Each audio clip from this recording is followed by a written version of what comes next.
మార్చి చదువుదాం. నేను ఒక వచనం చదువుతాను, దయచేసి మీరు ఒక వచనం చదవండి. సావధానంగా, స్పష్టంగా, నెమ్మదిగా చదవాలని కోరుతా ఉన్నాను. యోహాను సువార్త 14వ అధ్యాయం. యోహాను సువార్త 14వ అధ్యాయం మొదటి 6 వచనాలు. మీ హృదయమును కలవరపడనీయకుడి, దేవుని యందు విశ్వాసముంచుచున్నారు, నా యందును విశ్వాసముంచుడి.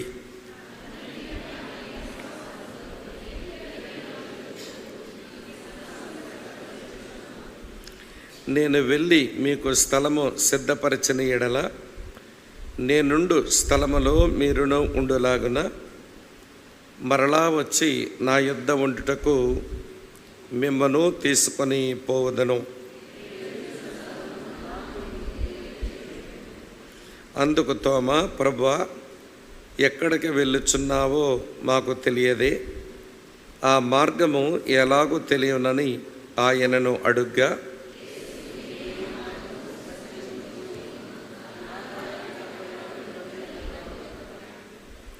ప్రార్థన చేసుకుందాం. ప్రేమ కలిగిన మా ప్రియమైన మా పరలోకపు తండ్రి, నిన్న నేడు నిరంతరం ఏకరీతిగా ఉన్న దేవుడవు, కరుణా సంపన్నుడవైన నిన్ను నీ పిల్లలంగా నీ మందిరమందు చేరి నిన్ను స్తుతించి ఆరాధించి నీ పాదముల యొద్ద కూర్చొని నీ మాటలు వినే తరుణం మాకందరకు మీరు అనుగ్రహించినందుకు మీకు వందనాలు చెల్లిస్తూ, స్థానిక బెత్లెహేమును మీరు ప్రేమించి ఈ 64 సంవత్సరాలు ఈ పరిచర్యకు, సేవకునకు, వారి కుటుంబాలకు, ఈ సంఘమునకు చెందిన కుటుంబాలకు, ప్రియులకు మీరు ఎబెనెజరవై సహాయపడుతూ వచ్చిన దేవుడవు, మిమ్మలను మా హృదయపూర్వకంగా స్తుతించి ఆరాధిస్తూ, ఈ రోజున ఈ సంఘం ఈ కావలి పట్టణంలో ఏమై ఉన్నదో అది కేవలం నీ కృపచేతనే గనక మీకు కృతజ్ఞతలు చెల్లించుకుంటూ, ఇంకా ఈ పరిచర్య మీద మీ కనుదృష్టి ఉంది గనక ఈ పరిచర్యకు మీరు సిద్ధం చేసి ఉంచిన భవిష్యత్తు కొరకు ప్రార్థించుకుంటూ, కొంత మేల్కొల్పు నొందుటకై మీరు మాకు అనుగ్రహించిన ఈ మంచి కూడికలకై మిమ్మల్ని మా మనసారా స్తుతిస్తూ ఉన్నాం. ఈ ఆధ్యాత్మిక మేల్కొలుపు, ఈ 4 దినాలు మా ముందుకు వచ్చిన పాటలు, మా ముందుకు వచ్చిన సందేశాలు, మాకు వినబడుతున్నటువంటి అనేక ఉదాహరణలు అన్నీ మమ్మల్ని పురుగొల్పునట్లు, మేల్కొల్పునట్లు వాడుకునమని నీ దాసులంగా నీ ప్రజల ముందు నిలబడి నీ ప్రజలకు పరిచర్య చేస్తూ ఉన్నప్పుడు నీ ఆత్మ సంచారం మందిరములో మా ప్రజల మధ్య మీరు వంచమని వేడుకుంటూ, మేము ఈ స్థలానికి మనుషుల మాటలు వినడానికి రాలేదు ప్రభువా, నీ మాటలు వినడానికి మేము చేరి వచ్చాం. మా అక్కర కొలది మా అవసరమును బట్టి మీరే మాతో ముచ్చటించి మా జీవితాలను మార్చి రూపాంతరపరిచి మెట్టుకు మమ్మల్ని అందరినీ నీ ప్రియకుమారుడైన యేసుక్రీస్తు వారి యొక్క సారూప్యములోనికి మీరే మలచమని మమ్మల్ని మేము అప్పగించుకుంటూ, నీ స్వరం వినడానికి సంసిద్ధులమై మేము నీ వైపు చూస్తున్నాము. మాతో మాట్లాడము. బలహీనుడను, నీ పక్షంగా నిలబడ్డాను. ఈ స్థలము నీది. నేను మాట్లాడే మాటలు నీ వాక్యం. నా ముందు కూర్చున్నవారు నీ ప్రజలు, నేనును నీ సేవకుడను. ప్రభువా, కనుకరించి మా మధ్య మీ కృపాకార్యం చేయమని యేసుక్రీస్తు వారి యొక్క ప్రశస్త నామంలోనే స్తోత్రాలు చెల్లించి అడిగి వేడుకొని ప్రార్థిస్తున్నాము తండ్రి. Amen, amen, amen. ప్రభునందు ప్రియ సహోదర సహోదరులారా, పరిశుద్ధ గ్రంథమైన ఈ బైబిల్లో 2 విలాప వాక్యాల పుస్తకాలు ఉన్నాయట. కానీ విలాప వాక్యాలు అన్న పేరున్న పుస్తకం నేరుగా మనకి ఒకటే కనబడుతుంది. మరో పుస్తకం దానికి విలాప వాక్యాలు అన్న పేరు లేదు. కానీ ఆ పుస్తకంలో వ్రాయబడిన మాటలన్నీ చదివిన తర్వాత బైబిల్ పండితులు తేల్చిన మాట ఏమిటి అంటే ఆ పుస్తకం కూడా విలాప వాక్యాలు లాంటిదే అని. పాత నిబంధనలో విలాప వాక్యాలు దైవజనుడైనటువంటి ఇర్మియాతో వ్రాయబడ్డాయి. దేవుని ప్రజలైన ఆనాటి యూదులు దేవుడు ఆశించిన స్థాయిలో జీవించక, ఒకవైపు దేవుడు కావాలి, మరోవైపు విగ్రహాలు కావాలి అన్నట్టుగా వారు ఆధ్యాత్మిక వ్యభిచారం చేస్తూ వారు పాడైపోయారు. అలాగనే వారు దేవుడు వారికి అనుగ్రహించిన ధాన్య ద్రాక్షారస తైలములు అది దేవునికి అర్పించటం మాని బయలుదేవతకు వారు అర్పిస్తూ వారు విశ్వాసఘాతకులుగా మారిపోయారు. ఒకవైపు వ్యభిచారం, మరోవైపు విశ్వాసఘాతకత్వం. ఈ 2 చాలవన్నట్టు వారు ఆచరించవలసిన పండగలు పబ్బాలు వచ్చినప్పుడు దినములు పాటిస్తున్నారు, మాసాలు పాటిస్తున్నారు, పండగలు చేసుకుంటున్నారు. కానీ వారి హృదయాలు దేవునికి చాలా దూరంగా ఉంటున్నాయి. ఆ కారణం చేత వారు వేషధారులుగా కనబడుతున్నారు. ఈ 3 పాపాలు ఆనాటి యూదుల్లో చాలా భయంకరంగా కనబడుతున్న పాపాలు: వ్యభిచారం, విశ్వాసఘాతుకత్వం, వేషధారణ. ఈ పాపములను బట్టి దేవుని యొద్ద నుంచి వారికి వస్తూ ఉన్న ఆయన కోపం, ఆయన క్రమశిక్షణ, ఇవన్నీ ఎరిగినటువంటి దైవజనుడైన ఇర్మియా ఆ పరిస్థితులను చూస్తూ ఏడవవలసి వస్తున్నది. ఆయన ఏడుపు గురించి ఆయనే లేఖనములో వ్రాశాడు. నా తల జలమయమైపోయింది, నా కన్ను కన్నీటి ఊటగా మారిపోయింది, నా చెక్కిళ్ళు కాలువలుగా మారిపోయినాయి. నేను దేని చేత దుఃఖోపశాంతి నొందుదును, నేను చాటుకు పోయి ఏడ్చుకుందును అని దేవుని ప్రజల యొక్క స్థితిగతులను చూసి చాలా విలపించి ఆయన విలాప వాక్యాలు రాశాడు. ఇది పాత నిబంధన విలాప వాక్యాల గ్రంథం. అయితే బైబిల్ వ్యాఖ్యానకర్తల అభిప్రాయంలో నూతన నిబంధనలో కూడా ఒక విలాప వాక్యాలు ఉన్నాయి. ఆ విలాప వాక్యాలు ఉన్న పుస్తకం అపోస్తలుడైన యోహాను రాసినటువంటి మొదటి పత్రిక. మరి దీన్ని విలాప వాక్యాలు అని ఎందుకన్నారు అంటే, ఈ పుస్తకం యోహాను చేత వ్రాయబడే సమయానికి క్రైస్తవ సంఘం యొక్క వయసు 60 సంవత్సరాలు. అపోస్తలుడైన యోహాను యొక్క క్రైస్తవ వయసు 60 సంవత్సరాలు. కానీ అపోస్తలుడైన యోహాను యొక్క సహజ వయసు 90 సంవత్సరాలు. 30 సంవత్సరాల యవనస్తునిగా ప్రభు సువార్తను విని ప్రభువుని వెంబడించి క్రైస్తవుడుగా, శిష్యుడుగా, అపోస్తలుడుగా తాను పరిచర్య చేస్తూ ఉన్న క్రమంలో 60 సంవత్సరాల తన క్రైస్తవ వయసు, 60 సంవత్సరాల క్రైస్తవ సంఘము యొక్క వయసు. ఈ సంఘమును చూస్తూ ఉన్నప్పుడు యోహాను కూడా విలపించి వచ్చే పరిస్థితులు సంఘములో కనబడుతున్నాయి. అందుకనే తాను ఈ మొదటి పత్రిక రాసినప్పుడు నేను ఎందుకు ఇది రాయవలసి వచ్చిందో ఆయన పత్రికలోనే కారణాలు ఆయనే వ్రాశాడు. ఇది భలే ఆశ్చర్యం అనిపిస్తుంది. 90 సంవత్సరాలు పైబడిన ముసలివాడు ఈ 5 అధ్యాయాల్లో ఉన్న ఇన్ని వచనాలు వ్రాసి క్రైస్తవ సంగమనకు అందించడం అది ఈ తరం వారితో పోలిస్తే ఆశ్చర్యమే. ఈ రోజుల్లో ఒక ఉత్తరం రాయడానికి మనకు శరీరం సహకరించక సెల్ ఫోన్లో ఒక చిన్న లైన్ ఎస్ఎంఎస్లు కొట్టడం మనకు అలవాటైపోయింది. ఉత్తరాలు రాసి హృదయాన్ని పంచుకొని, ప్రేమను పంచుకొని, ప్రియులారా, అలాగ సావాసం కలిగి ఉండే, సంబంధాలు కలిగి ఉండే రోజులు ఈ తరానికి అవి కొదువైపోయినాయి. ఈ ఎస్ఎంఎస్లు రాసినప్పుడు కూడా పూర్తిగా మాటలు రాయరు, అంతా షార్ట్కట్టే. ప్రియులారా, థ్యాంక్ యూ అనే మాట రాయవలసి వస్తే 2 అక్షరాలు రాయటం, 2 పదాలు రాయటం ఎందుకు, థ్యాంక్ యూ అని చెప్పి ఈ తరం నేర్చుకున్నది టీక్యూ అని పెడతారు. థ్యాంక్ యూ కూర్చుంటుంది అది. అలాగనే బిఫోర్ అనే పదం రాయవలసి వచ్చిందనుకోండి, మొత్తం అన్ని అక్షరాలు రాసి మంచి స్పెల్లింగులు అలా పేర్చడం ఎందుకు, బి అనే అక్షరం పెట్టే పక్కన 4 పెడితే తేలిపోయింది కదా అన్నట్టుగా బిఫోర్ రాస్తున్నారు.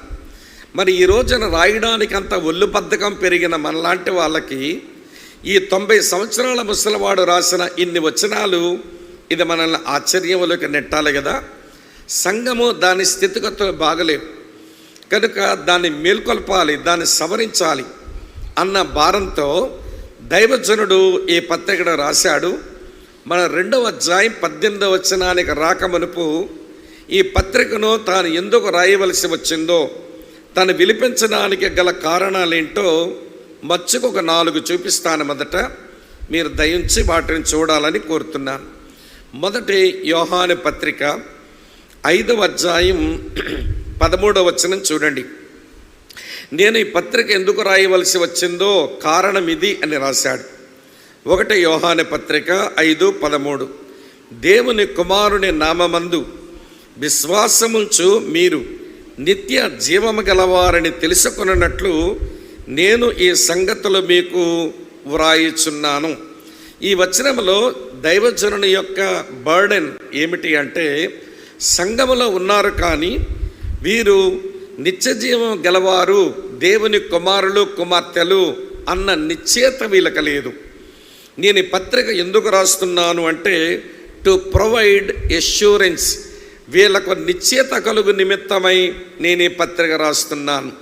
ఈ రోజున క్రైస్తవ సంఘంలో ప్రియులారా 2 గుంపులు చాలా ప్రమాదకరమైనవి కనబడుతున్నాయి.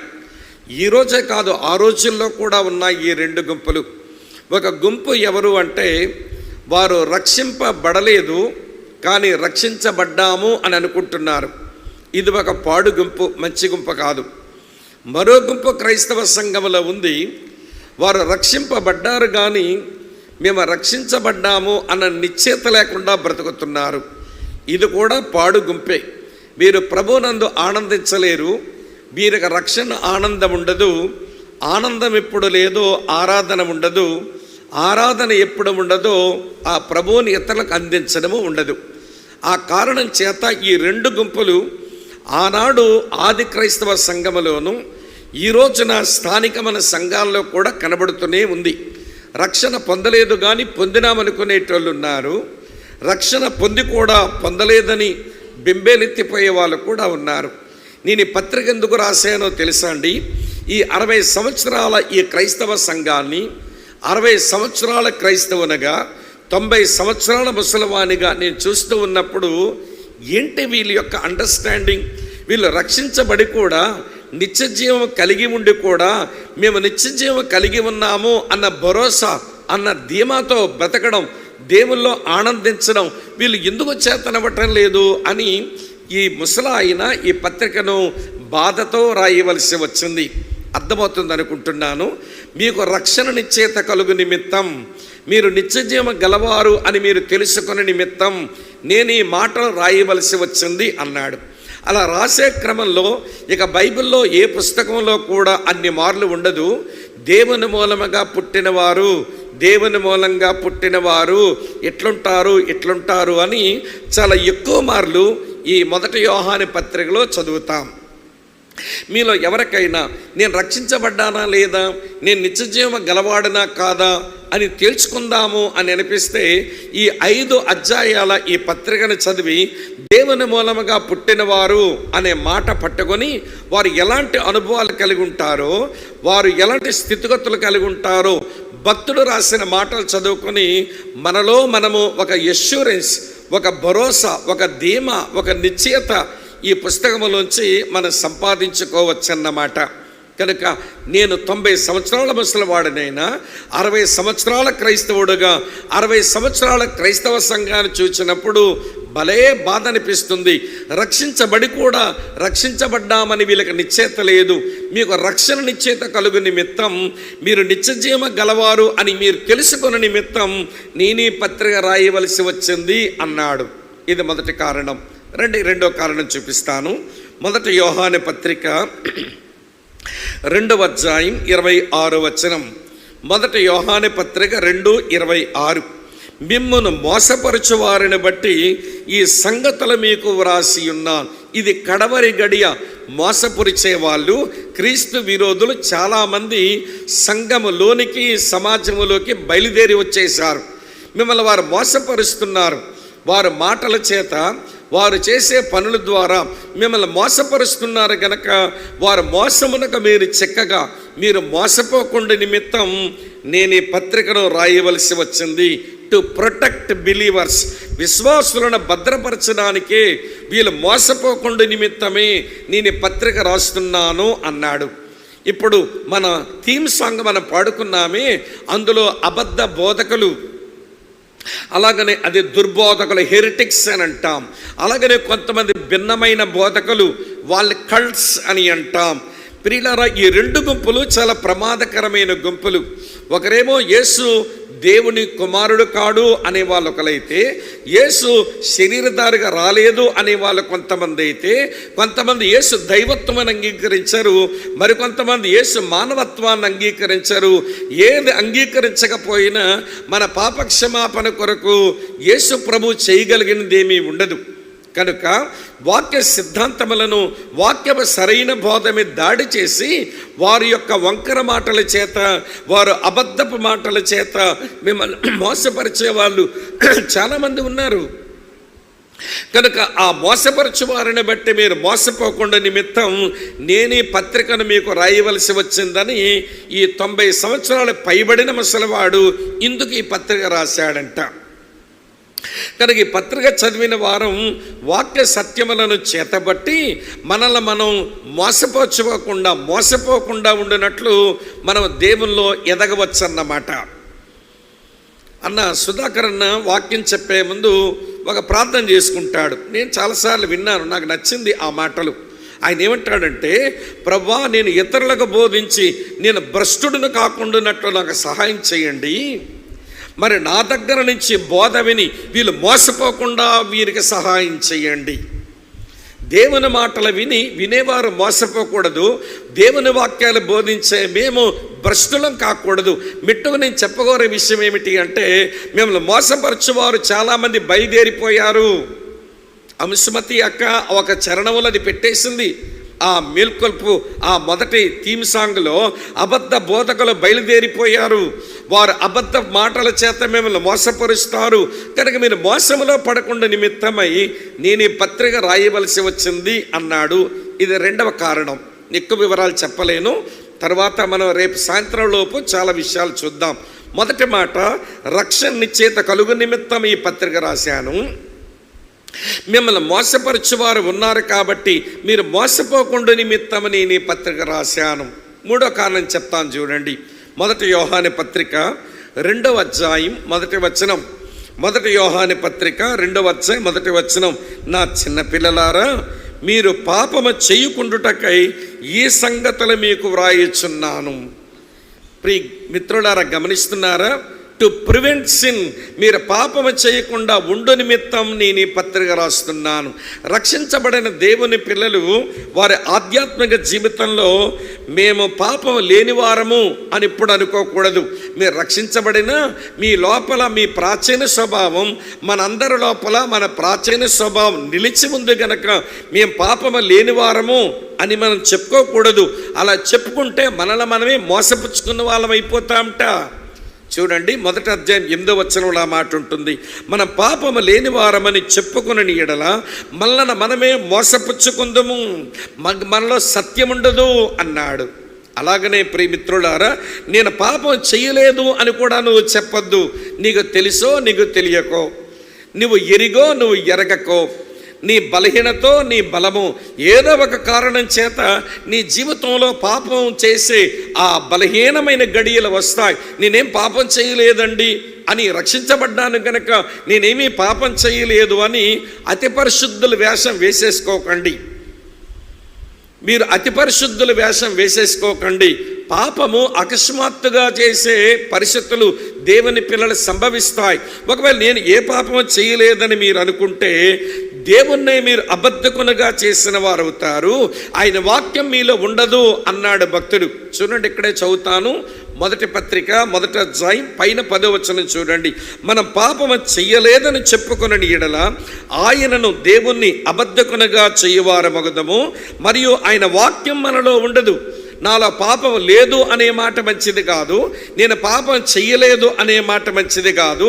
రక్షించబడిన దేవుని పిల్లలు అకస్మాత్తుగా ఏదో ఒక పాపంలో పడే అవకాశం ఉంది. యాక్సిడెంటల్గా వీరు పాపం చేస్తారు కానీ హ్యాబిట్గా పాపం చెయ్యరు, అలవాటుగా పాపాలు చేసుకుంటూ పోరు. ఇక్కడ యోహాన్ అంటున్నాడు, నేను ఈ పత్రికను ఎందుకు రాశానో తెలుసా? మీరు పాపమును అలవాటుగా చేసుకుని మీరు పాపములోని అట్లా నిలిచి ఉండిపోయి మీరు ఇదివరకటి జీవితం కంటే అధ్వానపు జీవితంలోకి వెళ్ళకూడదని నేను ఈ పత్రిక రాస్తున్నాను. కొంతమంది రక్షించబడ్డాము అంటారు కానీ వారి జీవితంలో 2 పేతురు 2:22 కనబడుతుంది. వారు రక్షించబడ్డామంటారు కానీ వారి జీవితంలో 2 పేతురు 2:22 కనబడుతుంది. ఏమంటారా ఆ వచనం? కక్కిన దానికే తిరిగిన కుక్కల మాదిరి, కడగబడిన పంది మళ్ళీ బురదలోకి పోయిన చందమలాగా కొంతమంది ఆధ్యాత్మిక జీవితాలు ప్రభుదారు రాకమనుపు ఎట్లా ఉంటారో ప్రభుదారు వచ్చిన తర్వాత కూడా అలానే ఉన్నారు. అంటే వీళ్ళు పాపమును అలవాటుగా చేసుకుని బ్రతుకుతున్నారన్నమాట. యాక్సిడెంటల్గా నీ జీవితంలో పాపం తలెత్తితే తలెత్తవచ్చేమో కానీ హ్యాబిచువల్గా అలవాటుగా నువ్వు పాపంలో ఉండకూడదు. అందుకని యోహాన్ అంటాడు, ఈ పత్రికను నేను ఎందుకు రాస్తున్నానంటే మీరు అలాగ పాపం చేయకుండా ఉండుటకై నేను ఈ పత్రిక మీకు రాయవలసి వచ్చింది. అమ్మా వింటున్నారు కదూ?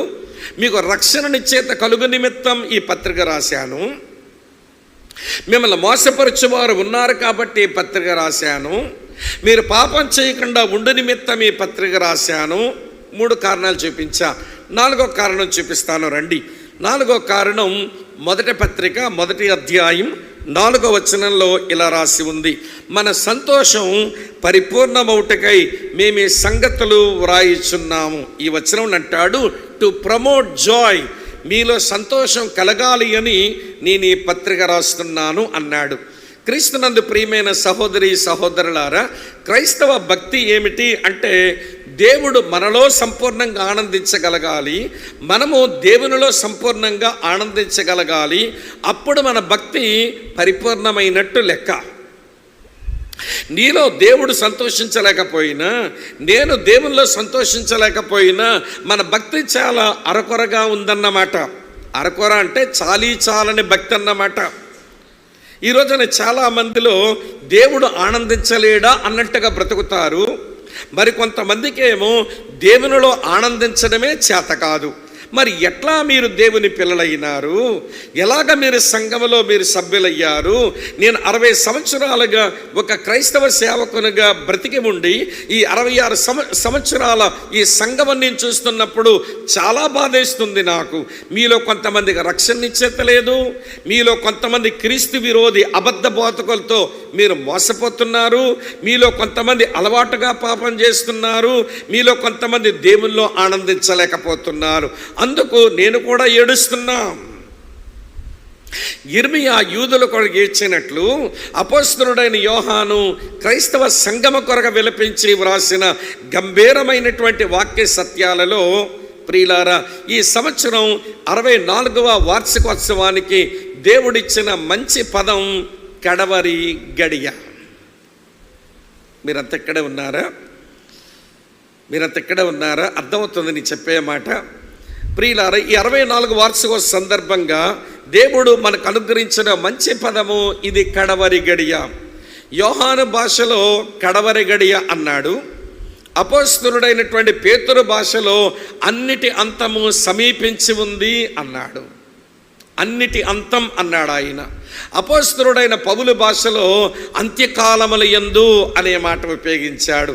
ఏమిటి కడవరి గడియ, ఏమిటి అన్నిటి అంతం, ఏమిటి అంత్యకాలం? ఈ నేపథ్యంలో మనం ఏమి నేర్చుకోవలసి ఉందో నేను సావధానంగా చెప్తాను. మీరు వింటూ ఆలోచిస్తూ ఏది అన్వయించుకోవడానికి అవకాశం ఉందో, దేవుని ఆత్మ మీతో మాట్లాడుతున్నాడో దాన్ని మీరు తీసుకొని మీరు మీ జీవితంలోకి అప్లై చేసుకోవాలని నేను కోరుతా ఉన్నాను. ఇప్పుడు చెప్తాను, వినండి. ఏమిటి కడవరి గడియ, ఏమిటి అన్నిటి అంతము, ఏమిటి అంత్యకాలాలు అని అంటే, ఇది తెలియాలి అంటే కొన్ని విషయాలు నేపథ్యం మనకు తెలియాలి. మనం ఏ దేవుణ్ణైతే ఆరాధిస్తున్నామో ఆ దేవుడు కాలాలకు సమయాలకు ఆయన ఎన్నడూ బానిస కాడు. కాలము సమయం మీద ఆయన యజమానే కానీ ఆయన ఎప్పుడూ దానికి బంధితుడు కాదు. కానీ మానవ మాత్రులమైన మనం కాలానికి సమయానికి మనం బానిసలం. అందుకే అప్పుడప్పుడు ఇలా వాచ్ చూసుకోవలసి వస్తుంది. సమయం మన మీద ఏలుబడి చేస్తుంది. నెలవగానే మన ఇంట్లో ఉన్న క్యాలెండర్ ఒక పేజీ తిప్పుకోవలసి వస్తుంది. ఎందుకనంటే కాలము మన మీద ఏలుబడి చేస్తుంది. సంవత్సరం అయిపోయిన తర్వాత ఆ పాత క్యాలెండర్ కూడా తీసి పడేసి ఒక కొత్త క్యాలెండర్ తెచ్చుకోవలసి వస్తుంది. ఏమిటి ఇదంతా అంటే, కాలము సమయము మన మీద ఏలుబడి చేస్తున్నాయి. కానీ మనం నమ్మిన దేవుడు మన కొరకు ఈ లోకమునకు వచ్చి సిలువలో ప్రాణం పెట్టిన మన ప్రభు కాలానికి సమయానికి ఆయన బంధితుడు కాదు. కానీ కాలానికి సమయానికి ఎంత విలువనిస్తాడో ఆ లేఖనాలు చదివితే మనకు అర్థమవుతుంది. కాలానికి సమయానికి బంధితుడు బానిస కాని ఈ దేవుడు కాలాన్ని సమయాన్ని గౌరవించి ప్రియులారా ఆయన ప్రతిదీ ఆయన ఒక నిర్ణయ కాలం, ఒక టైం టేబుల్ వేసుకొని పనులు చేసినట్లుగా లేఖనాల్లో కనబడుతుంది. అందుకే సొలొమోను ఈ మాట చెప్పాడు. ప్రసంగి గ్రంథం 3వ అధ్యాయం చదువుతున్నాను చూడండి, 11వ వచనం. ఎక్కడి నుంచి వాక్య భాగాలు చూస్తూ ఉండాలి. ప్రసంగి గ్రంథం 3వ అధ్యాయం 11వ వచనం. దేని కాలమునందు అది చక్కగా ఉండునట్లు సమస్తమును ఆయన నియమించి ఉన్నాడు. కాలానికి అతీతుడైన దేవుడు, సమయం మీద ఏలుబడి చేస్తున్న దేవుడు కాలానికి సమయానికి గౌరవం ఇచ్చి దేని కాలమందు అది చక్కగా జరుగునట్లు ఆయన సమస్తమును ఆయన నియమించి ఉన్నాడు. అంటే ఆయన చపల చిత్తుడుగా, ఆయన పిచ్చివాడుగా ఏది పడితే అది, ఎలా పడితే అలాగా ఆయన చేసేవాడు కాదు. ఆయన ఒక చక్కని కాల నిర్ణయ పట్టిక పెట్టుకొని ఏ సమయానికి ఏది జరగాలో అవన్నీ ఆ సమయానికే చేస్తాడు. ఆయన తొందరపడడు. ఒక దైవజనుడు అన్నాడు, the God of Bible is not at hurry అన్నాడు. ఈ బైబిల్ దేవుడు తొందరపడే దేవుడు కాదు. దేని సమయంలో ఏది చెయ్యాలనో ఆ సమయానికి అదే చేసేవాడు. ఉదాహరిస్తాను, వినండి. ఆదికాండ 3వ అధ్యాయం 15వ వచనంలో దేవుడు తన కుమారుణ్ణి స్త్రీ సంతానంగా పంపిస్తాను అని ఆదాము హవ్వలతో ఏదైనా తోటలో ఫస్ట్ గాస్పల్ మెసేజ్ దేవుడే చెప్పాడు. నా కుమారుణ్ణి స్త్రీ సంతానంగా పంపిస్తానని తొలి సువార్త సందేశం ఏదైనా తోటలో సువార్తికుడుగా దేవుడే ఉండి ఆదాము హవ్వలకు సువార్త వినిపించాడు. మరి ఎప్పుడు వచ్చినాడు ఆయన? పౌలు రాస్తాడు ఇట్లా, గలతీ పత్రిక 4వ అధ్యాయం 4వ వచనంలో ఆయన ఏమంటాడు తెలుసని, కాలము సంపూర్ణమైనప్పుడు దేవుడు తన కుమారుడి స్త్రీ సంతానముగా పంపించెను అని మనం చదువుతాం. అంటే ఎప్పుడో ప్లాన్ చేశాడు. ఆ ప్లాన్ యొక్క నెరవేర్పు ఎప్పుడో చేయడానికి నిర్ణయించుకున్నాడు. ఆ టైంలోనే చేశాడంతే ఆయన. ఆ ప్లాన్ ప్రకారం వచ్చిన దేవుని కుమారుడు 30 సంవత్సరాలు ఆయన మరుగున ఉండి సేవను ఆరంభించి మొట్టమొదటి వివాహానికి వచ్చాడు. వివాహానికి రాగానే అక్కడ ద్రాక్షారసం అయిపోయింది. మీకు ఆ పెళ్లి కథ బాగా తెలుసు. సరే, ద్రాక్షారసం అయిపోతే మరియ వచ్చింది, నాయన ద్రాక్షారసం అయిపోయింది, ఏదన్నా చేసి పెట్టు అంటే వాళ్ళ అమ్మగారితో మాట్లాడుతుంటారు ఆయన, అమ్మా నాతో నీకేం పని, నా సమయం ఇంకా రాలేదు, ఏ సమయంలో ఏది చెయ్యాలో నాకు బాగా తెలుసు, నా టైం ఇది కాదు. నేను అనుకుంటాను మరియ మనసులో ఉన్నది, నువ్వు దేవుని కుమారుడు అని నాకు తెలుసు, నీకు తెలుసు, నువ్వు ఒక అద్భుతం చేసేసి ఇప్పుడు చాలామంది పెళ్ళికి వచ్చినారు కాబట్టి ఒక అద్భుతం చేసి నువ్వు దేవుని కుమారుడుగా నిరూపించుకోరాదా అన్నట్టుగా నువ్వు ఏదైనా చెయ్యరాదా? అమ్మా, నేను అద్భుతం చేసి దేవుని కుమారుడిగా నిరూపించుకోవడానికి రాలేదు, నేను సిలువలో చచ్చిపోయి దేవుని కుమారుడని నిరూపించుకోవడానికి వచ్చాను. ఈ విషయం ఈ రోజుకే క్రైస్తవ సంఘానికి బోధపడడం లేదేమనుకుంటాను. అద్భుతాలతో యేసు దేవుడని నిరూపిద్దామనుకుంటున్నారు, కానీ ఆయన వాక్యముతో యేసు దేవుని కుమారుడు నిరూపిద్దాము అనేటువంటి తపన చచ్చిపోయింది ఈ రోజున మనకు.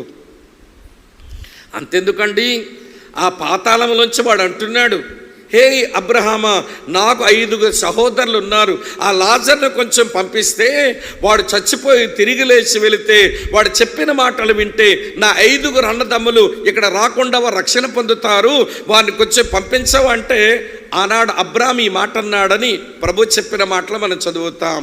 భూమి మీద మోషేయు ప్రవక్తలు ఉన్నారు, వీడిని పంపిస్తే అద్భుతం జరిగితే వాళ్ళు మారరు, భూమి మీద వాక్యం ఉంది, అది వింటే మారతారులే అన్నాడు అబ్రహాం. సోదరి స్నేహితులారా, వినండి, అద్భుతాలు మహత్కార్యాలు దేవుని దగ్గరికి ఆకర్షించవచ్చు, కానీ హృదయంలో మార్పును తీసుకుని రావు. దేవుని వాక్యమే హృదయంలో మార్పును తెచ్చేది. కనుక వినండి ప్రియమిత్రులారని చెప్పగోరే విషయం.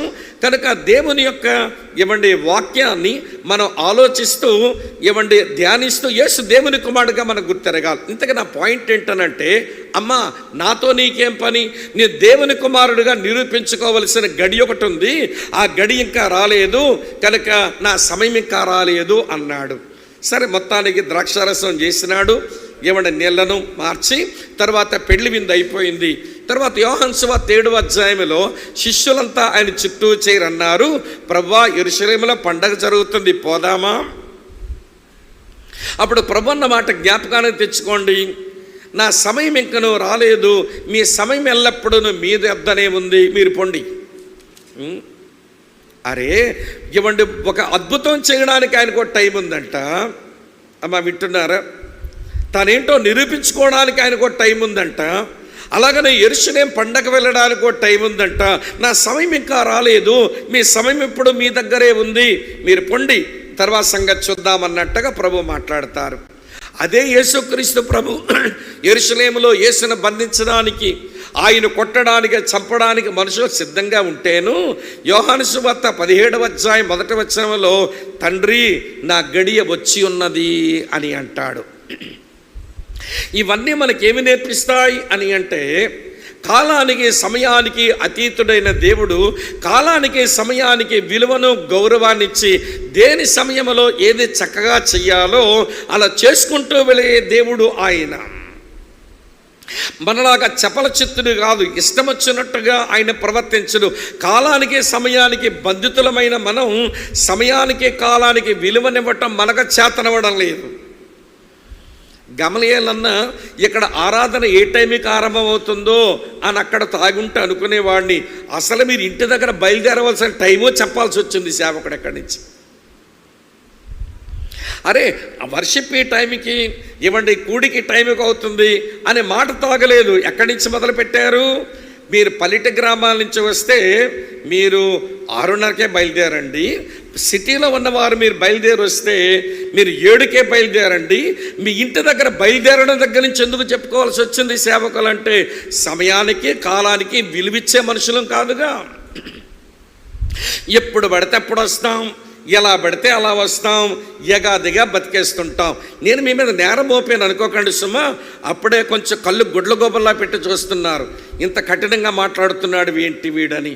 లేదు, కఠినంగా కాదు, ఉన్నమాటే చెప్తున్నాను. ఇక సుధాకర్ అన్న ఒకసారి చెప్పారు మాకు. ఏమని చెప్పారంటే, మా దగ్గరికి వచ్చినప్పుడు, వింటారా మీరంతా చెప్తాను వినండి ప్రియులారా, చెప్తాను వినండి. ఎలా ఉంటుందంటే ఒక్కొక్కరి యొక్క పార్టిసిపేషన్, సమయానికి విలువ ఇవ్వడంలో ఎట్లున్నారు అని అంటే, బ్రిటిష్ వాళ్ళంట ఏదైనా మీటింగ్ పెట్టుకుంటే 7 గంటల మీటింగ్ అనుకోండి, వాళ్ళు 7:15 వచ్చి కూర్చుంటారట. బ్రిటిషర్స్ది బిఫోర్ టైం అంట. బ్రిటిషర్స్ది ఏంటి? Before time. సరే, అమెరికా వాళ్ళది 7 గంటల మీటింగ్ అనుకోండి, 5 నిమిషాలతో 7 వరకు ఎవడో కనబడ్డట. 5 నిమిషాల్లో చీమల పుట్టలోంచి చీమలు వచ్చినట్టుగా బిలబిలా వచ్చి అందరూ 7లోపే ఉంటే 7 తర్వాతకి ఎవడో రాడట. ఎందుకంటే అమెరికన్స్ ఎప్పుడో ఆన్ టైం అంట. బ్రిటిషర్స్దేమో బిఫోర్ టైం, అమెరికన్స్దేమో ఆన్ టైం. మరి ఇండియన్స్ది ఏంటి అంటే ఆయన చెప్పారు. కావాలంటే ఆయన అడగండి. ఇండియన్స్ ఏంటనంటే బియాండ్ ద టైం అంట. బియాండ్ ద టైం అంటే 7 గంటల మీటింగ్ అంటే వీళ్ళు ఎప్పుడో 7:45 తగలడతారు, ఇక్కడ 7:45 వచ్చి కనబడతారు ఇక్కడ. సరేలేండి, పోనీ ఇండియన్స్ దా టైం అనుకుందాం. ఇండియన్ క్రిస్టియన్స్ది ఏం టైం అంటే అది మరీ బాగా చెప్పారు. ఇండియన్ క్రిస్టియన్స్ టైం ఏంటంటే ఫార్ బియాండ్ ద టైం అంట. ఒక 20 నిమిషాల్లో ప్రసంగం అయిపోద్దంటే అప్పుడు కనబడతారు ఈ విగ్రహాలన్నీ. అందుకనే మీరు కూడికి రావడానికి కూడిక సమయం చెప్పలేదు దైవజనుడు ఎక్కడ నిలబడి. మీ ఇంటి దగ్గర బయలుదేరవలసిన టైం కూడా ఆయన ప్రస్తావించవలసి వచ్చింది. నాకు ఇదే అర్థం కాని విషయం. కాలానికి సమయానికి అతీతుడైన దేవుడు కాలానికి సమయానికి విలువనిచ్చి దేని సమయములు అది చక్కగా చేసుకుని పోతుంటే, కాలానికి సమయానికి బంధితులమైన మనం కాలానికి సమయానికి విలువనివ్వటం లేదేంటి అనిపిస్తుంది. రేపు రాత్రిలోపు చాలా విషయాలు చెప్తాననుకోండి. కాలానికి సమయానికి బంధితుడు కాని దేవుడు ఆయన చాలా పెద్ద ప్రోగ్రాం పెట్టుకున్నాడు ఈ సృష్టిలో. జరిగిపోయిన ప్రోగ్రాము ప్రణాళిక ప్రకారమే చేశాడు. అది నేను ఇప్పుడు మాట్లాడలేను. కానీ మన కడవరి గడియ దగ్గర ఆలోచించవలసిన వారం కాబట్టి అంచె దినముల యందు అన్నిటి అంతమందు కడవరి దినముల యందు దేవుడు జరిగించుకోవలసిన ఒక పెద్ద ప్రోగ్రాం ఆయన దగ్గర ఉంది. చాలా పెద్ద ప్రోగ్రాం ఆయన దగ్గర ఉంది. ఆయన ప్రోగ్రాంలో నేను 3 సంగతులు నేను ఒక 3 సందేశాల్లో మీతో చెప్తాను. ఆ భవిష్యత్తులో ఆయన పెట్టుకున్న ప్రోగ్రాం, దీన్ని ఎస్కెటలాజికల్ ప్రోగ్రాం అని అంటారు. భవిష్యత్తు కొరకు దేవుడు వేసినటువంటి ప్రోగ్రాం. ఏమంటే అన్నీ నేను మాట్లాడలేను. నాకున్న 3 సందేశాల్లో 3 ప్రాముఖ్యమైన విషయాలు నేను మీకు జ్ఞాపకం చేస్తాను. అందులో మొట్టమొదటి విషయం అమ్మ వింటున్నారు కదూ, దేవుని సంఘముకై ఆయన రాక అది ఎత్తబడ్డాం. మన థీమ్ సాంగ్లో 3వ చరణంలో ఉంటుంది, యేసు ప్రభు తన సంఘం కొరకే వస్తాడు, తన సంఘాన్ని తీసుకుని వెళతాడు. దాన్ని ఇంగ్లీష్లో the rapture of the church అన్నారు. ఈ పూట నేను దాని గురించి మీతో చెప్తాను. ఇది కడవరి గడియ.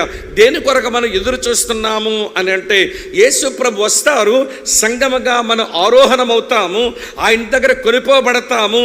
దీని విషయమే కొంత అవగాహన కలిగి ఉండడం ఇది అత్యవసరం. కాబట్టి ఈ పూట అది చెప్తాను. తర్వాత 2వ సంఘటన, అది కూడా కడవరి గడియలో ఉన్న మనం గుర్తెరగవలసిన మరో సంగతి ఏంటనంటే, దేవుని కుమారుడైన యేసుక్రీస్తు యొక్క న్యాయపీఠం. ఆ న్యాయపీఠం దగ్గర వెళ్ళి నిలబడవలసి ఉంటుంది మనమంతా. దాని గురించి నేను రేపు వర్షిప్లో నేను ఆ సంగతి మీతో చెప్తాను. అటు తర్వాత రేపు రాత్రికి దేవుని కుమారుడైన యేసుక్రీస్తు యొక్క 2వ రాకడ అది చెప్పి నా వంతు నా పని ముగించుకుని వెళ్ళిపోతాను. దేవుని సంఘం ఆరోహణం అవ్వడం, దాని కొరక యేసు రాక, నేను రాకడం లేదు, యేసు రాక, దేవుని కుమారుడైన యేసుక్రీస్తు ఒక న్యాయపీఠం ఎదుట దేవుని సంఘం, అది రేపు ఉదయం ఆలోచిద్దాం.